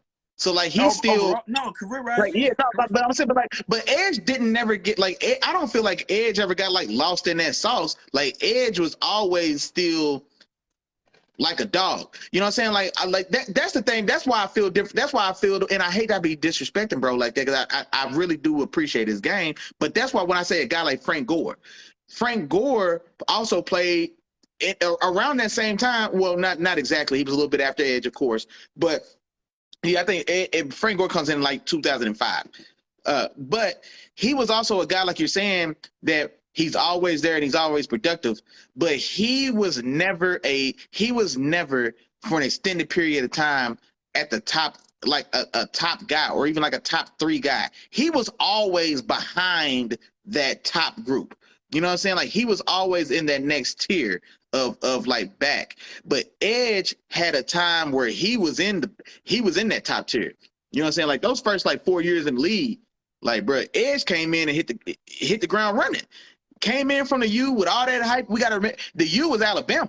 You know what I'm saying? And probably more hype than Alabama because like we've seen those dominant teams so much. Imagine when the U was doing it and it was the first time you seen the level of sustained dominance of Alabama. Now we used to it. Now we know it doesn't hit us the same. The U was the first Alabama, the way we're thinking of it now. And he was a part of that. And then he comes to the league. The Colts got rid of Hall of Fame Marshall Faulk to go get him. You see what I'm saying? He comes in to fill in. He takes the job of a Hall of Famer, and then what's he do? He leads the league in rushing his first 2 years, and then has 2 more 1,500 yards. Bro, Edge was that guy. Like Frank Gordon never had that. Torrey Holt never had that. And Torrey Holt came into the league and got 1,600 and won a Super Bowl as a rookie. But we never looked at him as like, man, he was never one of those top 3 guys, though. He was just a dude putting up good-ass numbers. I don't know, dog. He was Adam Thielen. I don't know, dog. Nah, he wasn't. Yeah. Hell no. I mean, I'm just using him as the example because remember he had that run where he was putting up good numbers. Yeah. So just, you know what I mean? But there's guys that put up good numbers and there's guys that's like, nah, you just like we said, like you see special, like something over there is different. You know what I'm saying? Something's different. Like, you know, sometimes we can't, you know what I mean? But yeah. Man, get us out of here, man. Take us, man. Look, it's 9:30, man. What you doing, man? What you doing to? We going. We about to get caught up in the stuff we used to do. But either way, man. Appreciate everybody for joining in, checking in on us tonight, man. Long episode. We had a lot of stuff to talk about. I already knew how it was gonna go. I had a feeling. Yeah. You know what I'm saying? We got in. We talked about it. You know what I'm saying? We got it off our chest. Now we can move on, man. Of course, there's gonna be a lot more to come in the next few weeks. We got games starting to happen, preseason starting to happen. There's going to be some more news coming out, man. Things starting to heat up for me and Willie Jack, man. And things going to start to heat up for y'all in the future, too, man. We working on it. We getting real close. We like this, man. We right there. It's coming, man. We're gonna unveil it, you know, when the time is right, but we're going to go from there. Willie Jack, I think it's about that time, man. Bring us on. Hey, yeah, I already know what's going on, man. Just like my dog just said, man, appreciate everybody who came through and hollered at your dogs, man. Appreciate everybody who came through, thugged it out with us, man. I know we went super duper long today, man. We ain't went this long in hellas, man. Shout out to the membership, man. Shout out to everybody that came through and hollered at your dogs, man. Shout out to Joseph Red, Brother Red, man. No Vultures, the podcast. Check my dog out. Shout out to my dog Skinny, man. James Ward came through and stopped by and hollered at your dogs, man. Shout out to Real Deal STL Sports, man. They was in the building as always, man. Shout out to my dog Jeff. Shout out to my dog Tom Teasy, Tom Deshaun Walker was in the building first through the door today. Shout out to, let me scroll, man, Bing Lou, Duke in the building, man. Came through to hide your boys for sure. Shout out to my dog Jared, man, came through and thugged it out with us, man, here at the back half of the show. Hey, we appreciate the love, my boy. My dog Tom stopped back in. Shout out to the home team, man. Miles and my sister came through as always, man. Appreciate the love. Shout out to the support system for sure. Man, who am I missing? Hey, you know what's going on, man. William White, I seen your name in here earlier as well. Shout out to you, my dog. But hey, as always, y'all know what's going on, man. If I forgot to say your name, charges to my head, man. Don't charge it to my heart. You know I was thinking about you, big dog. We love and appreciate all the support for sure. Wednesdays, 7 o'clock, in here, holler with your dogs, man. Come chop it up. We don't know what we're going to talk about next week. We'll let y'all know, though, for sure. Football is back, though. Football is back, though, man. The Hall of Fame game. Is the Hall of Fame game this week or next week? Tomorrow. It's tomorrow, dog. Man, the football's tomorrow. It's 2:30, 2.5 hours, 9:30. We just now talking about we got football tomorrow. We got football tomorrow. Y'all stop playing with me, man. I'm going to be so excited to watch the first 47 seconds of that game, and then I'm going to get pissed off because it's bad football. You know what I'm saying? But, hey, it's here, though. You know what I'm saying? So, hey, as always, man, Wednesdays at 7. We appreciate all the love, all the support. We appreciate all the love for the three amigos, man. Like, share, and subscribe. That stuff's really kicking in, really coming through. You know what I'm saying? We through 300, man. We on the way to 350. You know what I'm saying? So appreciate all that love and support as always, man. Same bad time, different bad channel. Wednesdays at 7 o'clock. We will be here. We will be in the building. You see, I ain't got no watch on because I don't need no time on Wednesdays because I ain't got nowhere to go but here. You feel me? Wednesdays at 7 o'clock, man. Let the film speak. Holla at your dogs, man. Peace.